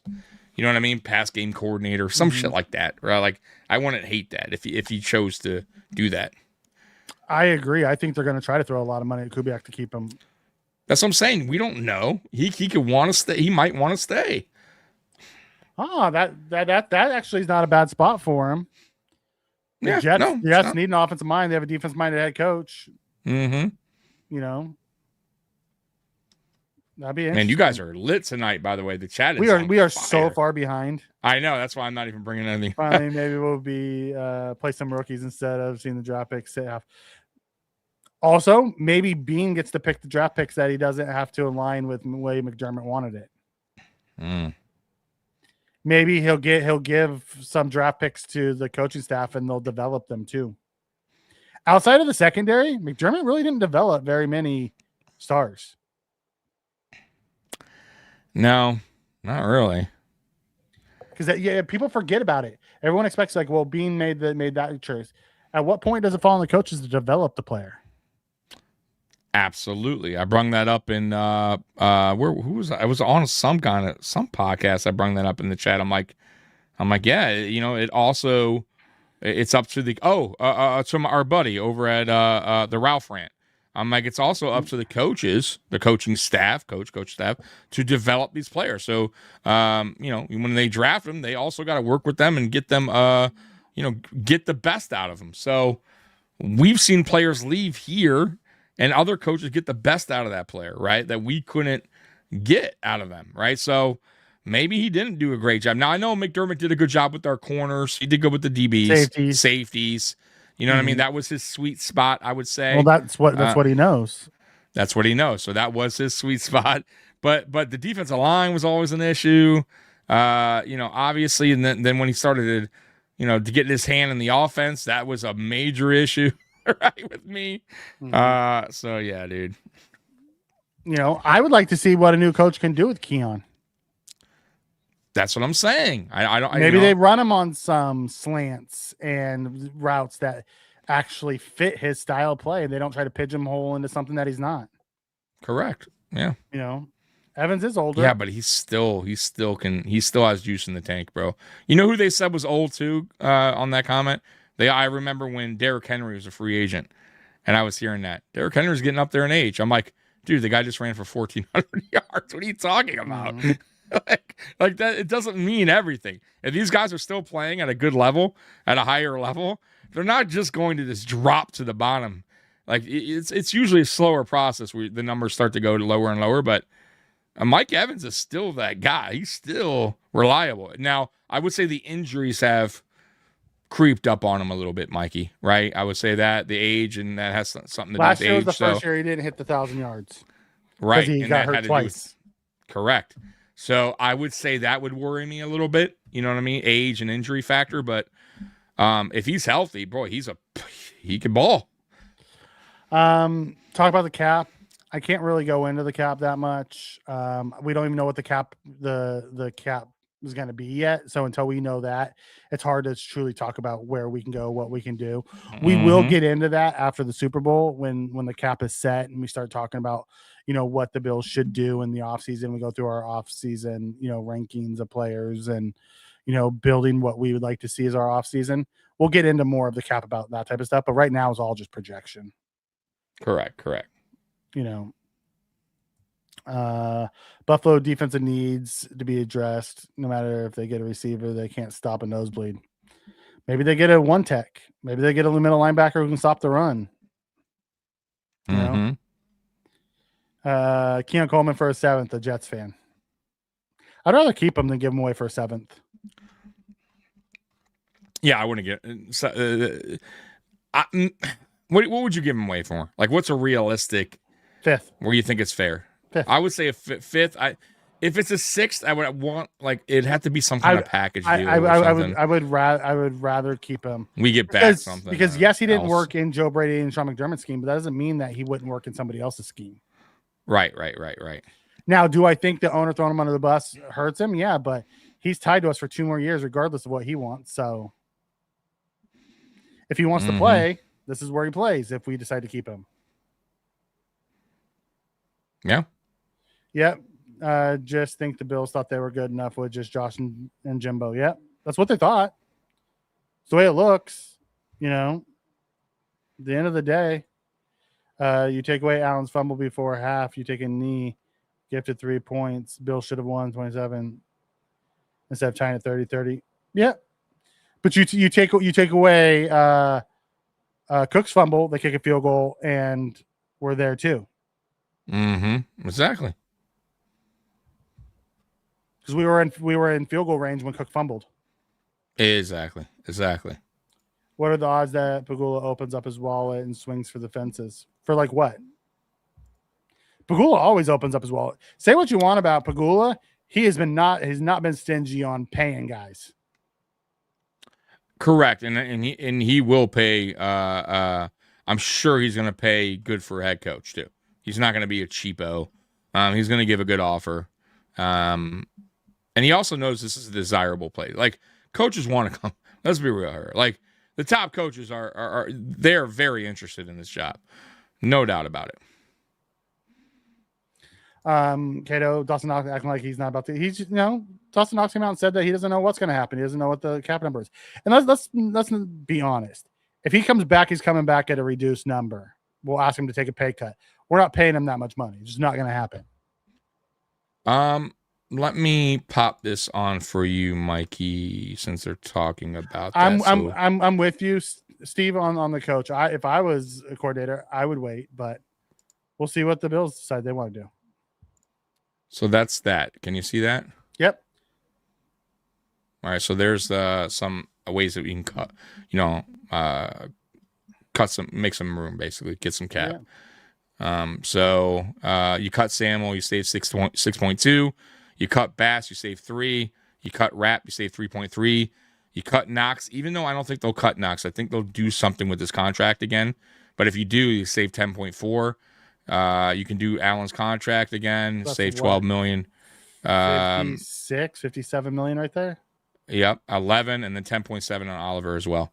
So yeah, that's what 30, 40. Yeah, it's about 50 something. I believe about 56, 57 million. Mm-hmm. When you add in the points, 0.2, 0.3, 0.4, 0.7. Yeah, it's about another million and a half. So about 56.6. There you go. Yeah. So I was right. 56, 57. Yeah. 56.6. So then that's how many? Because go back to that. Go back to that. Yeah. Go back up. Let me scroll up. Yep. You know what's not on there? Oh, so Bass is there. So Samuel's there. Bass is there. Rapp's there. Knox is there. Mm-hmm. Then you convert to 3. So that's what? 7. Yeah. And there's more. There's more. There's definitely more. I think they just do Dawkins. I think they just restructured him, right? I believe they can restructure him again. They could. They could keep pushing it down the line. Yeah. Yep. So there's money basically, and there's more. There's a way to get out of Palmer and save. Palmer, you're right. I forgot about Palmer. So Palmer's not even here, guys. So yeah, if they decided to do that, I don't know if they cut Knox though, but I still think there's a way for them to redo his deal. Yeah, there is, like they've been doing, and I think he would be willing to do it because he wants to stay here with his pretty much best friend Josh Allen. Let's be honest, they're best friends, and he understands what his value is, I think, at this point. So I think he would work with the team. So there's ways to make money here, or a way to get cap space for the Bills. Big move. I still wouldn't mind it unless, yeah, but you can say the same thing about Udinski. Mm-hmm. But that's also happened more than once in the NFL, and it's worked out. I haven't heard of very many of them that do that and then don't work out. Usually the ones that do that do work out because they have proven inside the room that they're end up being good. You know what I mean? So it would be a big jump, but if they're looking for a long-term payoff, that's the long-term payoff. And if Davis Webb comes in or Udinski comes in with an established OC and an established DC that was former head coaches, you have guys around them because that's what McVay did. I think so. Like you do that, then you're good. Just a heads up before we move on, we got about 150 of you guys in here right now. If you can, because we always forget to tell you, hit the like button because that helps with the YouTube algorithm. Subscribe if you haven't already, and then of course thumbs up, or you could do thumbs down if you are hating what I gotta say or hating what Mike gets to say. Just a heads up also on the vote count, Mikey. We're at 62 votes now. Who do you think is leading in the votes? I'm thinking maybe it's Kubiak now. It is not. It is Udinski still. 35%. Kubiak at 29. Dable at 27. And Webb at 10. My guy just keeps going down. They just keep crapping on him. It's funny. It's funny that they want Udinski but not Webb. They're basically the same person. Yeah, they are. Except Webb, I think because of Trevor Lawrence situation. Except Webb has ties to this organization. That's the only difference between the two. Yeah, they're looking at the Trevor Lawrence situation, I guess. I get. Do you put that on Cohen, or do you put that on Cohen, or do you put that on? That's the scary part, and that's why Udinski. That's the toss up when you take that chance on Udinski as well. Like you don't know, right? That's why the interviews are very important. Jerry Hughes saying that should speak volumes. And Mikey, did you see the clip of the woman on the radio raging about McDermott firing? she sounded like a heel cutting promo. I didn't, but I need to go check that out. Dude, it's great. I already played it so many times. It's the fucking best. I'll play it for you again. Did she Oh, really? dude, I'll pull it up while you're getting with the chat. It's the fucking greatest. Signing and trading has never been our problem. It's been drafting. Fix the draft. Fix the problem. See, I disagree there, Enzo. I disagree there big time. I think we've actually drafted better than we have signing free agents. I think free agents been our problem. All Tell right, me what your take on that. Let me see it here. Let me cancel that real quick. Signing and trading has never been our problem. It's been drafting. Fix the draft. Fix the problem. See, I disagree. I think it's the opposite way. Me too. I think the drafts have been. I'm not going to say excellent. I think the drafts have been good. I don't think they've been great. There's been some misses. We've already gone through the draft, by the way, guys. Every single year, actually, that Bean and McDermott have done drafts together.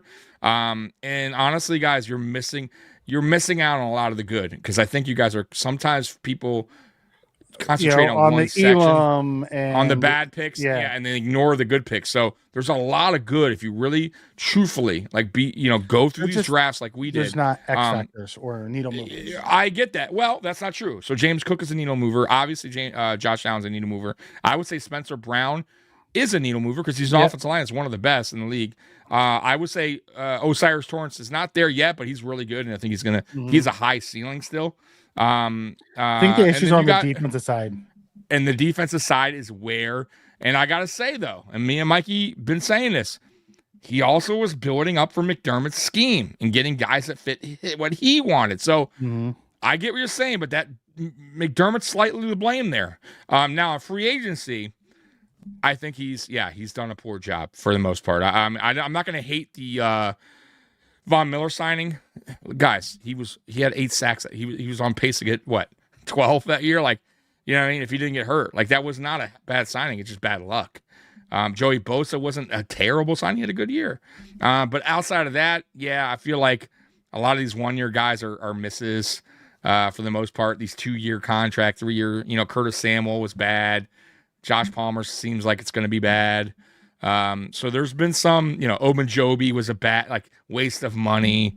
Through the years, Trent Murphy, Vernon Butler. We can go down the list of the amount of money that we flushed on a horrible decision on the defensive side of the ball. Correct. And it's mainly defense. I mean, there's a couple offense sprinkled in, but it's a lot of deep. Who was the guy that you hated so much? Was it on the defensive line that we kept signing? Vernon Butler. Right. Giant waste of money. Right. Oh, my God. I do got that pulled up for you, Mikey, since you didn't get to hear this lovely woman. Here we go. Most of all, Faith, I wish you well, Sean McDermott, because wherever you go, you will be a success. And I hope you win a Super Bowl. And to you, Brandon Bean, you better show up. You better show up, because the wrong man got fired, in my opinion. You better show up. All my eyes are going to be on you. You think you got in Terry Pagula's ear? You may have, but I don't have the rest of my life. I want a Super Bowl right now. Bro, I feel so bad whoever's married to that lady, bro. whoever's married to her, or mom, that is. Hey, it's okay, Karen. That sounded like more like grandma than a mom. Whatever she is, I would not want to be visiting her. Hey, it's okay, Karen. Calm down. I promise. I don't think Brandon Bean coughed up the lead with 13 seconds. Just want to say to that lady. It almost sounded like a wrestling promo. And to you, Brandon B. Yeah. Hitting Sylvester. Oh my God. Here, I don't want Bowles. I want Morris. I think Morris is a better defensive coordinator, and he's a free agent. Right. Yeah. I want Morris. I would take him. I want him I want Schwartz first would be my option number one. Or Morris, and I would take either one really. Raheem the Dream. Yep, I'd take either one of those guys. The Patriots have $70 million without cutting anyone. Oh, dude, they got money. They're and picks. Dude, they're set, bro. And picks. Yeah, they're they did it right. That's how you do it. If you don't think we're competing with the Patriots, that's fine. You can fan the way you need to fan, or Right. I don't know if you're a true Phils fan or if you're not, D. But feel how you want to feel. That's fine. That's Exactly. why you play Yeah, that's why you play the games. Exactly. Yep. Can't lie. I appreciate the love and the conversation here. Always, man. It's a fun show to come just talk football. That's it, man. That's all it is. That's all. Mikey, as JoJo's contract expired, I was very disappointed in Bosa. He missed tons of tackles and sacks and unnecessary penalties. Yes, his contract expired. He's gone. I wasn't disappointed in Bosa. I thought Bosa, overall led up to his $12 million contract. I was a little disappointed in how he, how it ended with them. Yeah. But I also feel like once again, the defensive scheme changed come playoff time.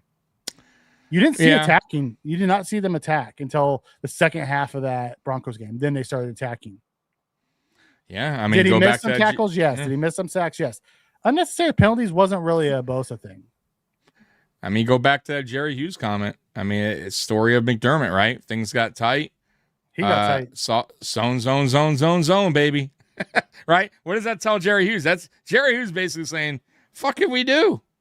Guy wants us in a fucking soft zone every time. I'll be honest. Udinski slept in his car. Great. Good job. He seems like a really smart guy. I'm okay if he's the guy, but I need him to bring and surround himself with veteran guys who've been head coaches to help him. Same with Davis Webb. If Davis Webb gets a job here, I need him, The reason why I want Davis Webb more than I want Udinski, honestly, is because Davis Webb has that tie to Brian Daboll. Davis Webb gets the job. That's about the only chance we have Brian Daboll coming in as OC. Yeah. I don't know, man. I slept in my car when I was 17 for about 2 months, and I do security now, so that doesn't really say him. No one felt bad for me. Yeah. Got to use up the middle of the field on a corner on 3. Yeah. Like, we have to do something with Keon. Like, the way he was being used, didn't fit his talents, his strengths. When you threw him slants, the dude was great. Dude, that's another guy. Like, I can't wait for Shakir to get a guy in here that can use him to his full capability, right? Like, I kind of felt like I still feel like Shakir hasn't even reached that yet. Like, and he can. It's just, but if you're being held back, right? You can only do so much. You got to do what your coaches tell you. And Shakir's a good dude. He's not going to go out and be like, bro, I could do so much more. What are you doing? Like, none of these guys are fighting the coordinator. None of these guys are fighting McDermott. They're going with the system. You know what I mean? Like, and same with Josh. We talk about Josh all the time, right? Josh wasn't going to sit here on the podium and be like, bro, this fucking offense, I can't get with it. No, he's going to tell you, hey, it's good offense, great guy. I like Joe Brady. Like, he said the same thing about Ken Dorsey. That's why we keep telling you guys, like, they go with, that's what you do, right? You have to, right? It's a business, right? It's a team. You got to go with what your coach wants, and you're not going to fight it. So, yeah, I feel like Shakir, Mikey, when we get a new OC in here, a more, offensive mind, a good offensive-minded head coach, offensive coordinator knows what he's doing, he's going to put these guys in better positions to succeed on the field. So Shakir's one of them. Look out for him next year, for sure. Yeah. We'll see how they play. Got to get that ankle right, though. Got to get that ankle right, Shakir. Let's put some more. They're never trading Bernard. Not with McDermott here. That was never going to happen. Oh fuck. No, God no. And now they can't because now he's tied up in a long-term deal. It's going to be a couple years before. Just switch him. Just switch his position is all. Make him outside. Get him outside. Yeah. Get him outside. Get it. When do they set the cap? When's the new league year? Because they set the cap right around the new league year. I think it's in March, right? Yeah, and it's going to go up obviously with all the new streaming deals. They're all going up. Netflix, all that. Like they're putting all that there. Speed. We need speed. You know what's funny though? We had speed. We didn't use it. Like, people forget that. Like, it's a comment where I'm like, we had it, guys. We had 4-3 guys here. Elijah Moore, KJ Hamler. These are guys who run 4-3, electric speed. We didn't use them. You didn't know how to use them. Even Curtis Samuel, when healthy, is a 4-3, 4-4 guy. Didn't use them. So you got to also have the coach. Yeah, you got to have the coordinator I should say, who knows how to use it. He may have been No, didn't. instructed not to.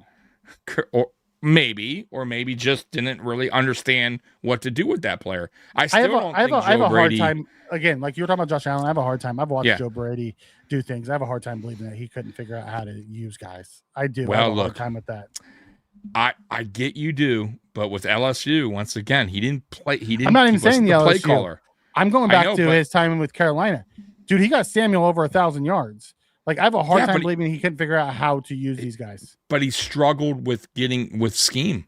Remember, we read that article. Same thing why he got fired there. He didn't he didn't put his players in the best position. No, he got fired there because his head coach dictated how he wanted something done, and it didn't go well. Let's be honest. Rule was not good. The greatest thing. I get it, but once again, though, you go back to articles written about and fans talking about the offense, how it was ran. His thing, which was my thing, worse without him, was scheme. Yeah, and it still got worse without him. I just never saw the scheme here. I never saw any players develop here under Joe Brady. I stopped watching guys' development after Daboll left. No one's developed after Daboll. I thought Ken Dorsey did a better job as a opening the field up for Josh Moore's first year. Absolutely did a better job. Top 5 offense, no doubt about it. Josh Allen's numbers were. He also had better players. We still had really good players at that time. We still had the Diggs and things like that. So. We did. That's true. So, but anyways, I don't. You know what? We'll find out though. You're gonna find out wherever he goes. How does the void years work, and does it look promising for the long haul? Yeah. So right now, like next year, if the cap is set at 311, which over the cap is projecting, we have 22 million going into next year right now. Before anything, like not 26, but into 27. And into 28, we're at 121 million. So we're fine. Yeah, we'll be all right. Long term, we're okay. You know, people are killing Bean because we're negative, but he'll make stream. Like Beans hasn't crippled the Bills. And he's very good. That's one of his things too. He's very good at creating money, creating cap space when it's not there. So you guys forget that when he came here initially, you guys forget we were already in cap hell. He's the one that cleared it up initially. Got rid of one year. Cleared it up in 1 year. Got rid of Shady's contract. Come on, Shady got was rid done of by Darius' contract. Got rid of a Marcel Darius. Yeah. Got kind of cleaned house. And that's why 2018 was rough. Remember, we couldn't really, And then 2019, we had the money to go get Cole Beasley, John Brown. We started building stuff on Diggs with the trade. Like we were able to extend him right away. Remember when we traded for him, we gave him a contract instantly. So all that money was because of 2017 and getting rid of in 2018 too. Because actually Shady was here 2018 with Josh, so he got rid of he cut him after the 2018 season. Yeah. And then it says Keon's going to end up being another Tyler. Jesus. Wyatt Teller. I think he's Wyatt Teller. Yeah, situation. And that's where you were like, it was like messing me up. I'm like, no, it's the other way. I couldn't get it together. Who's that guy? Tyler Wyatt. Yeah, Wyatt Teller. Damn, that's Tyler Wyatt. I hope not. I hope Bean learned his lessons and it keeps him and like lets the new coach and staff whoever come in look at correct. If he doesn't fit in the offseason and into the preseason, and that point you deal him. Correct. Give the new coaching staff the opportunity to work with him. Yeah, that was, you know what, and that was one of my only things I had a problem with, or with Pagula on that press conference. Two things. One, him cutting off Bean a few times, and then that because they didn't ask about Coleman. They asked about the receiver room. He brung up Coleman like Coleman was a problem. It's like, hey, whoa, maybe Bean. Maybe he still feels differently. Slow down, you know what I mean? Because it's going to get back to the players.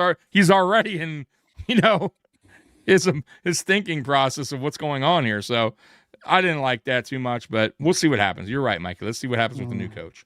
Quebec was such a great play caller against Shula and the Rams, innovative, balanced, and being with Seattle. He will expect good aggressive defense too. Wait for Kubiak.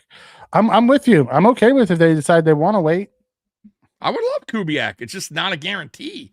And it's also not a guarantee that we'll have the better coordinators out there, right? Like these guys are going to get signed at some point. They're going to take gigs. They're not going to wait around for the Bills. They're just not. That's how every team does business. Can someone explain who picks the coaching staff after we get a head coach? The head coach picks the coaching staff. The head coach, absolutely.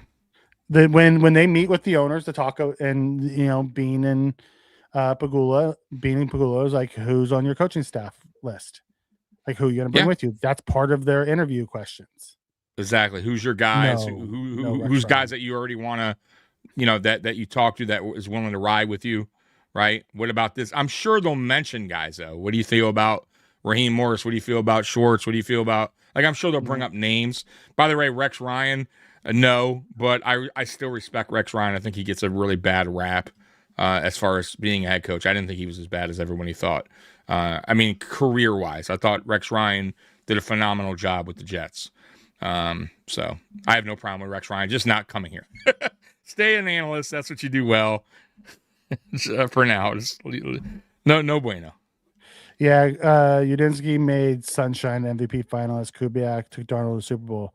The two young guys are great. Kubiak with a defensive-minded who calls plays. We don't know about Webb or Udinski. Yeah, we don't. We don't know. Yeah, those are big question mark. You're young. You don't know what you're going to get. Kubiak would be my number one. Absolutely. If he was available right now, if Seattle lost to the Rams, we'd be having a different conversation. And maybe on this poll, Kubiak will probably maybe be leading the poll, Mikey. I think the reason why Kubiak may not be is because they understand that Kubiak is still on a team. We're going to have to wait. Maybe that's factoring in people's decisions too. You know what I'm saying? So I just don't like the wait. I just feel it's a risky play when you got really good talent out there to get. That's my only problem. Mikey, let's say let's say Dable wasn't available. Let's say Davis Webb was, let's say he decided to go. Let's say, Udinski, whatever, he got hired by whoever.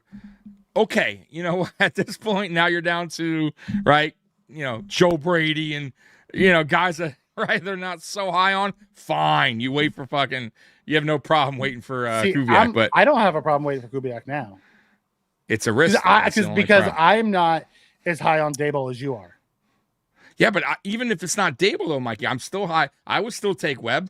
I would still take Udinski. I would, because it's a risk. My point is, you never know. You don't know how the interview will go. You don't even you don't know what a stop process. 2 weeks before you can even talk to him the first time. Right. So you don't know the communication. You don't know if he wants to be here. You don't know if Seattle gives him a really good deal and he's like, damn, maybe, I like it here. My family's here. You don't know, right? It's such I guarantee risky play. Here's the thing. I guarantee you they'll know if he's interested in meeting. His agent will say yes or no if he's interested in even meeting. I'm sure there's some kind of backdoor talk, but still, man. If he's tied up, I guarantee you they're going to tell the Bills, hey, he's on the fence. I'll say this. If they wait for him, Mikey, that means he's their number one choice by far. I'm going to be honest with you. Yeah. Like that, by far. You know what I mean? Because I think they realize there's still a risk in waiting, right? Yep. If they're willing to risk that tells me that everybody else is. If they risk that, there's a good chance he's going to be your head coach. That's what I'm saying, right? They're they're not going to risk all these good options because there's really good options on the table. They better be sure, one, and two, that just tells me that they're by far he's the guy that they want. You know what I mean? So we'll find out. It's going to be interesting. I don't feel comfortable waiting. I think there's a good amount of talented coaches out there where you could build a coaching staff right now, and Bills Mafia would have no problem with it. I'm telling you. I'm with you on that. That's the problem with Udinski. You don't know. Was it Liam Cohen or was it Udinski? We don't know. That's the problem too, right? You have no idea. That's what the interviews are for, though. Bean wants to protect Allen at all costs, and I'm for that. Yeah. He realizes he's the reason why they still have jobs. Mm-hmm. All the good teams, especially the last 4 teams, all seem to pay the offensive key players and draft mostly defensive players. Reverse of what was done 10 years ago. The Bills should pay attention. I am with you on that 1,000%, Steve. We've been saying that forever. Forever. Go out and sign your offensive guys, draft your defensive guys. For years. We've been saying that for years. Stop spending money on defense. Go spend your money on offense and draft your defense. Yeah, but that was the problem of having a defensive-minded head coach. That was never going to change that thinking. He was never going to go the opposite way. Okay. Reminds you of a young Bill Walsh. That's maybe I don't know that much about him. Maybe I need to watch more on him to get to there. I'm not there. Yeah, me too. I'll be fair. I haven't, I've done very little homework on him as well. So, but yeah, man, I'm with you on that. I wouldn't compare anyone to greats until they actually coached. Yeah. That's just me though, right? Like, it's kind of like, I don't like to compare players coming out of college yet with Hall of Fame. This guy's Barry Sanders. Like, let's wait. Let's wait yet. Let's see. There's been one guy who moved the same way Barry Sanders moved. Right. Darren Sproles. He's the closest thing I've seen to anybody move the way Barry moved. Close. He was so small. Sanders was sick, bro. I don't know. That's but I'm saying like this actual skill set, the way he moved. He moved a lot the way Barry moved. He just wasn't as big or as powerful as Barry. So when he got hit, he didn't bounce off like Barry bounced off people. Yeah, that's true because Barry's lower half was huge. Dude, that's a big legs. Honestly, but I watched Darren Sproles like one of the few people who made cuts the way Barry made cuts. True. Yeah, I thought Shady also had those good cuts too. He had great cuts, but he didn't cut the way. No.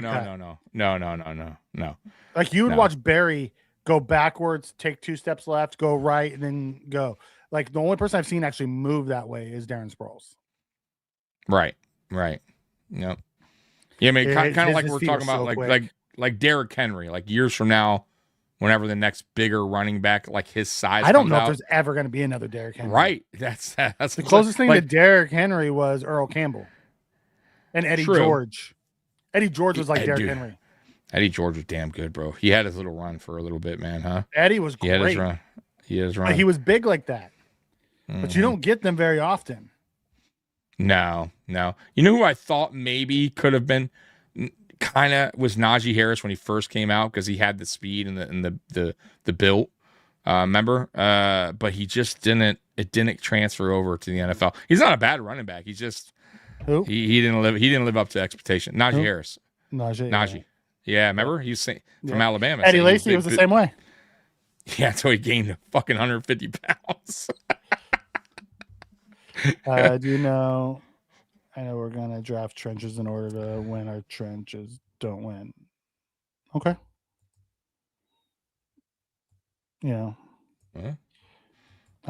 Tim said on Puna Ford were our dogs that we never use them. Yeah. Yep. It goes back to scheme. We didn't use this. We didn't scheme guys up right, offensively or defensively. That's why I'm excited to see a new defensive mind come in and see what Greg Rousseau turns into. Because everyone's killing Groot, saying he ain't it. Right. Like, what if we get attacking style defense and Greg shows you different pieces of him? Now, if Greg continues being what Greg is today, okay, I'll give people that. He's a really good defensive end, solid defensive end. Yeah. He's not special, but I'm interested to see what he looks like. Yeah, absolutely. That's how far behind we're on the Karen alert from that video. Wow, we're that far behind. We're trying, man. We got to answer questions too at the same time. We'll catch up. We're trying at least. It's funny as hell. It's easy to spend money in free agency. It's easy to trade. It's extremely hard to draft talent. It's not even that you have to draft talent. You have to draft the talent and then coach the talent and develop the talent.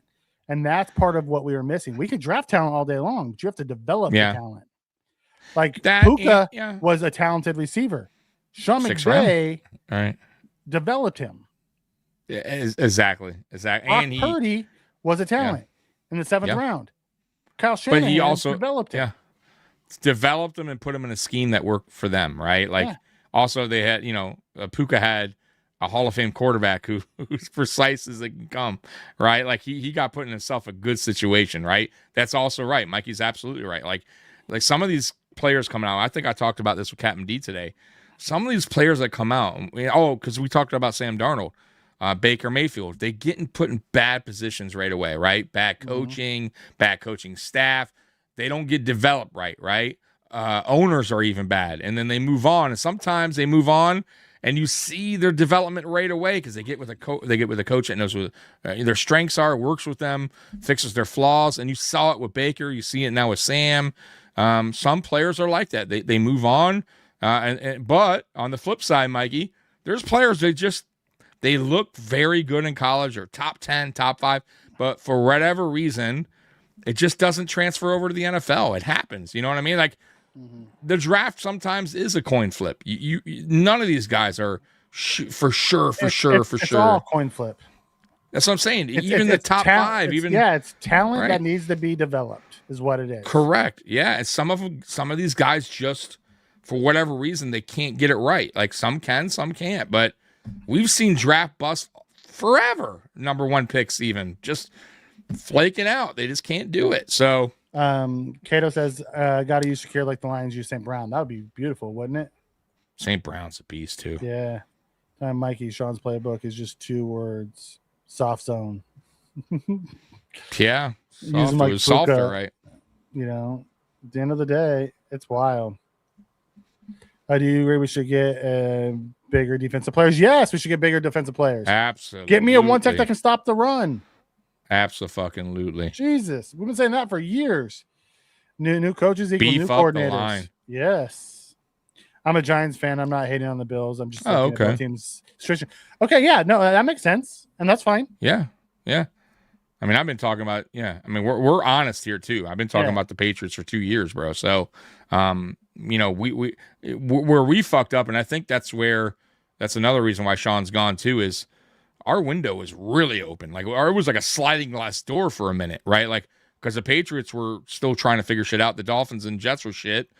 And now look, it just took one coach to come in and already turn around that organization in a snap of the finger, and we lose the East just like that. And this team's in the Super Bowl. So I think you looked at that as well and be like, damn, we got to get back on track here, right? We need we need a new vision before our window's totally closed. So that's what happened.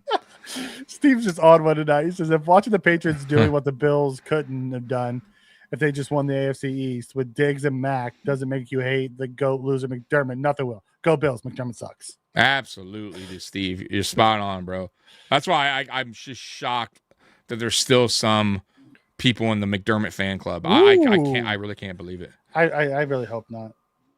I'll back him, but I really hope not. Oh, I wouldn't hate it. And I don't think you would either if he got the right coaching staff. I'd be concerned. I'd be concerned. Okay, I wouldn't. I'd be fine. I have concerns about him. Which is fine. I would have concerns. Coach, I'll be honest with you. I would have concerns about almost every coach coming in. I mean, there's going to be some type of concern. We can get Kubiak. Yeah, if the Raiders hire a head coach, I think easily. I believe the Bills are the best job that's open right now. I do. Safety. I think they should. Listen, I think Hancock should compete for whatever they wind up doing. I want him as a slot. I know. I'm just saying. I still think Hancock might be able to play that position, but there's a few. I think they should draft. I think they should draft one. I think they should draft a safety. Yep. You draft one. You let them compete. Obviously, right? Compete for the job. I want the kid out of Penn State. Wouldn't mind the kid at because Cole can play that Jordan Poyer role and go get that kid out of Texas. That's the rangy free safety type. That has, he's a little bit smaller, but he has a lot of speed. Like, there's quite a few good ones coming out. I wish you got Kinchins, man, from you a couple years ago. You saw what he did in the game. They're not. Boy, he leveled Sam Darnold. Yeah, in that game. And he's a good safety. I like him, man. He's only getting better. That guy. I think Kubiak's going to the Raiders. I think they're set up already. All right. He could go to the Raiders. The Raiders, yeah, maybe, but they've interviewed Brady twice and somebody else twice, which usually means they're narrowing it down to those two guys. I mean, it's rare, not rare, but usually when it's you go in there for a second interview, it's pretty hot. Like you're up there, right? As far as them thinking you're going to be the next head coach. So we'll see. I think Brady for some reason gets the job there. I just do. I don't know why. I'm just thinking Brady gets the job there. Brady as the owner and Brady as the coach. Brady's like, yeah, it has a good name. Let's go ahead and Let's go ahead and get this guy up. Oh my God. Gary Kubiak What you looking for? still coaching? And dad, who's still coaching, probably would come to sport. Gary Kubiak still coaching? I don't know. Is he? Oh. Man, you guys are. I can't find anything on him. You guys are crazy tonight with the chats. I appreciate you guys, man. Real quick on the poll, 73 votes, Mikey. Udinsky still in the lead at 38%. Kubiak at 27%. Dable at 23%. And Webb actually went up to 11%. So somebody's backing you on that. Wait, someone back me on Webb? Yeah, 11%. It was at 10s. Woo, doggy. Keep it up. You know what it is? Our buddy DG came into town and helped me out. You know. Did he? Okay. I don't know. I don't know if it was really DG or not. Hi, Mikey. In your opinion, who's the biggest what if in NFL history? Mine's Josh Gordon. Oh God, Josh was great. Honestly, I'll give you a. He was, and then he I will had a give shot you a in New sleeper. England too. I'll give you a sleeper. Yeah. Ontario Smith. I don't remember him. Where did he play? play? Ontario Smith played for the Vikings. I don't know. 1 year, rushed for 1,300 yards and got popped for weed. He was a local kid that I played against. Went to Oregon, tore it up at Oregon. Got drafted in the 3rd round. And like was great his rookie year, got popped for weed and got kicked out of the league. For weed? That's terrible. Just like Josh Gordon, same way. Yeah. Ontario Smith was awesome. Man, I'm sure there's a lot, and I'm just not thinking of them right now off the top of my head. I know the guy from Jacksonville had a good rookie year, Blackman. Something happened with him. Blackman. Right? Ray okay. Cruz. Ray Cruz was going to have a Hall of Fame type career until he went to prison. Yeah, he sure did. The guy Ruggs potentially. Oh, Henry Ruggs, yeah. The car. Had and all he's the getting talent in the released world. soon. And Had he, all the talent you know, in the world. but had all the talent in the world. So I'm sure there's more that we're missing, but Eric Moulds, what if he had Allen? Jesus, Eric Moulds and Allen. What if he had any like reliable quarterback? He'd have 15,000 yards easily. Yeah. Do you think we should draft another running back unless we keep Ty? We need a big back. I'm tired. Listen, we have Ray on the rookie deal. He's not going anywhere yet. I feel, and I like Ty, but look, Cook is just as good as a receiving back. Also, Ray Davis can do the same. We have to stop using Allen for everything when it comes to short yardage runs. I need a north to south runner. I need a 6 foot. I need a bigger back that can go ahead and get a Breland Allen type. We need a bruiser, plain and simple. Brian Robinson type. You know, one of those guys. One of those guys. Correct. And you can get them late in the round. You can get them late. You can get them late day 3. Honestly, there's bigger backs. They don't need to be phenomenal. I mean, we got Carlos Williams late, right? Carlos Williams came here, was phenomenal. If he didn't, things didn't go sideways for him, who knows where his career would have been? He actually did really well. Talk about the what if. There's a what if for you, Carlos Williams. You're right. Yeah. He started off. Ricky Williams, good rookie, who left the league and came back. That is probably number one because Ricky Williams was great, fucking believable when he did play in the 2 different stints. But he was great in New Orleans. He was a beast in Miami, and then even when he came back, 2 years later, whatever that was, he still was damn good. Yeah, you're Ricky. right. That may be one of the top ones because Todd Gurley. What if he didn't tear up his knee? Oh, you're right. Todd fucking Gurley. He was so good for that quick minute.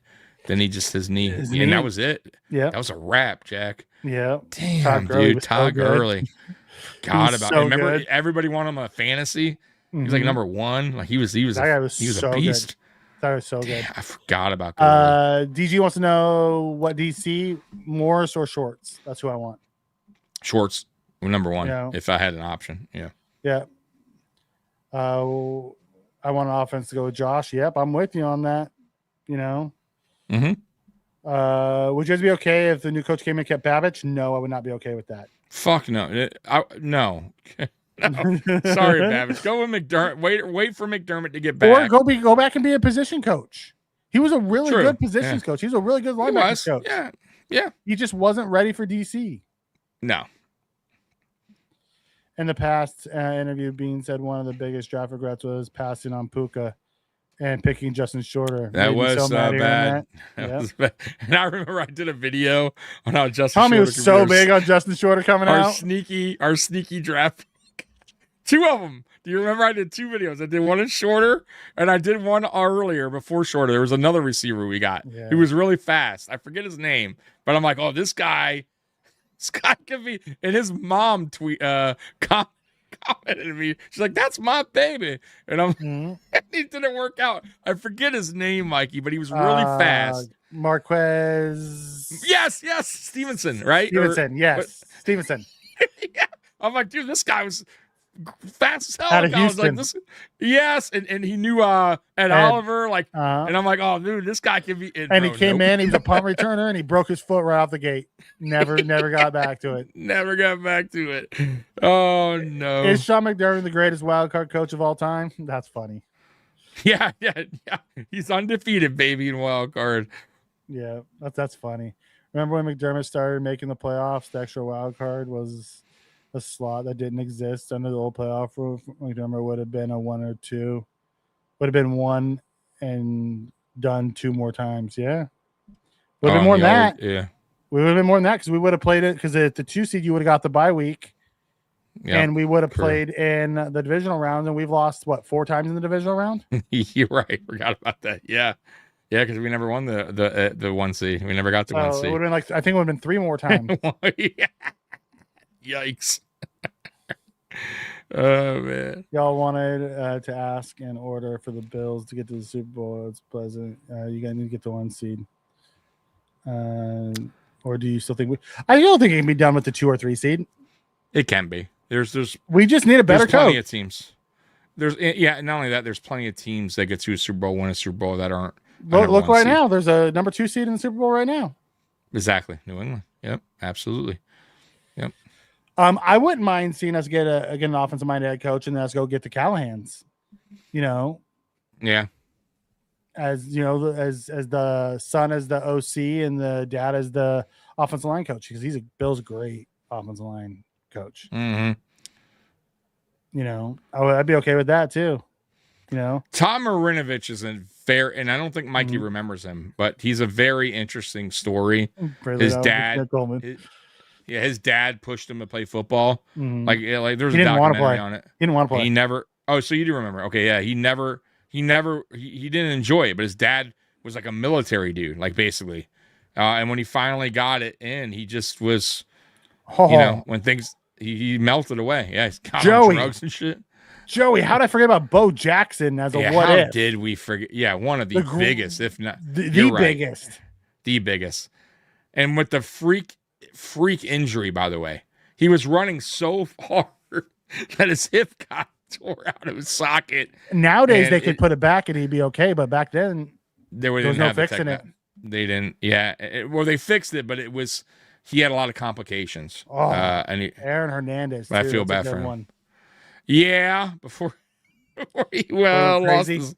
Yeah. He had demons. He was battling demons for a long time, though. Actually. Yeah. What if Trail Davis didn't have a bum knee? Bo Jackson's the ultimate. No, Bo Jackson is. That's okay. We made it to the end.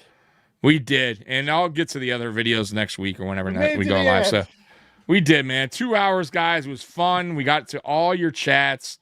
Sorry I couldn't get to the video clips I wanted to play, but we're 2 hours in, man. So. Mm-hmm. Oh, Mikey needs to get some rest and get some food in the system. I need to get some rest. Yeah, exactly. And I need to go to bed. I got work tomorrow. So, guys, Bills Mafia, we love you. Oh, by the way, let's see the ending results here. So the poll has closed. Let me go ahead and quick spam end that poll. Yeah. Don't let the stream end. Yeah. 76 votes, Mikey, was the end result. Nice. Can we get those same 76 votes as 76 likes? Yeah. Come on, guys.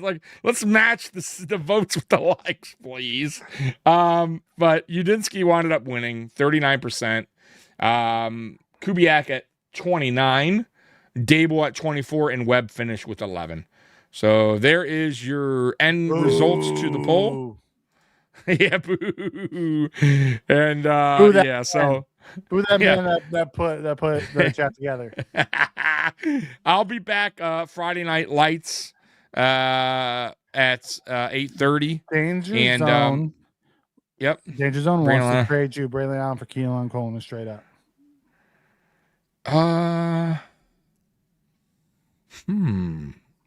I like him. He's a good running back. I might do it. I might consider it. I might. That's right. It fixes your problem with the big back. Yeah, that's true. All right, guys. So we're out here. So I'll be back Friday Night Lights. Mikey will not. Mikey will be back Monday though. Unless there's a head coach. Or it's breaking news or something. Yeah. Unless something crazy happens between now and then. So anyways, but you'll see me guys Friday. I'll be back here. Why not? Just kicking it with you guys. Matter of fact, all off season. Real quick, I wasn't on Dan Mitchell's show today because he's actually on vacation for 2 weeks. So I will return on his channel in 2 weeks, pretty much after the Super Bowl. So look for that. Other than that, also Mafia Talk is also on a 2-week break from the channel. So it's just going to be me. You're going to ride out with me for a little while. A whole lot of Tommy. A whole lot of Tommy, a whole lot of just talking about nothing. And then Mikey on Mondays. And Mikey on Mondays. So we appreciate you guys, man. Once again, you guys are lit today. Bills Mafia, we love you. And as always, go Bills. We're out of here. Peace. Go Bills. Just let your soul go. Just let it shine through. Just let your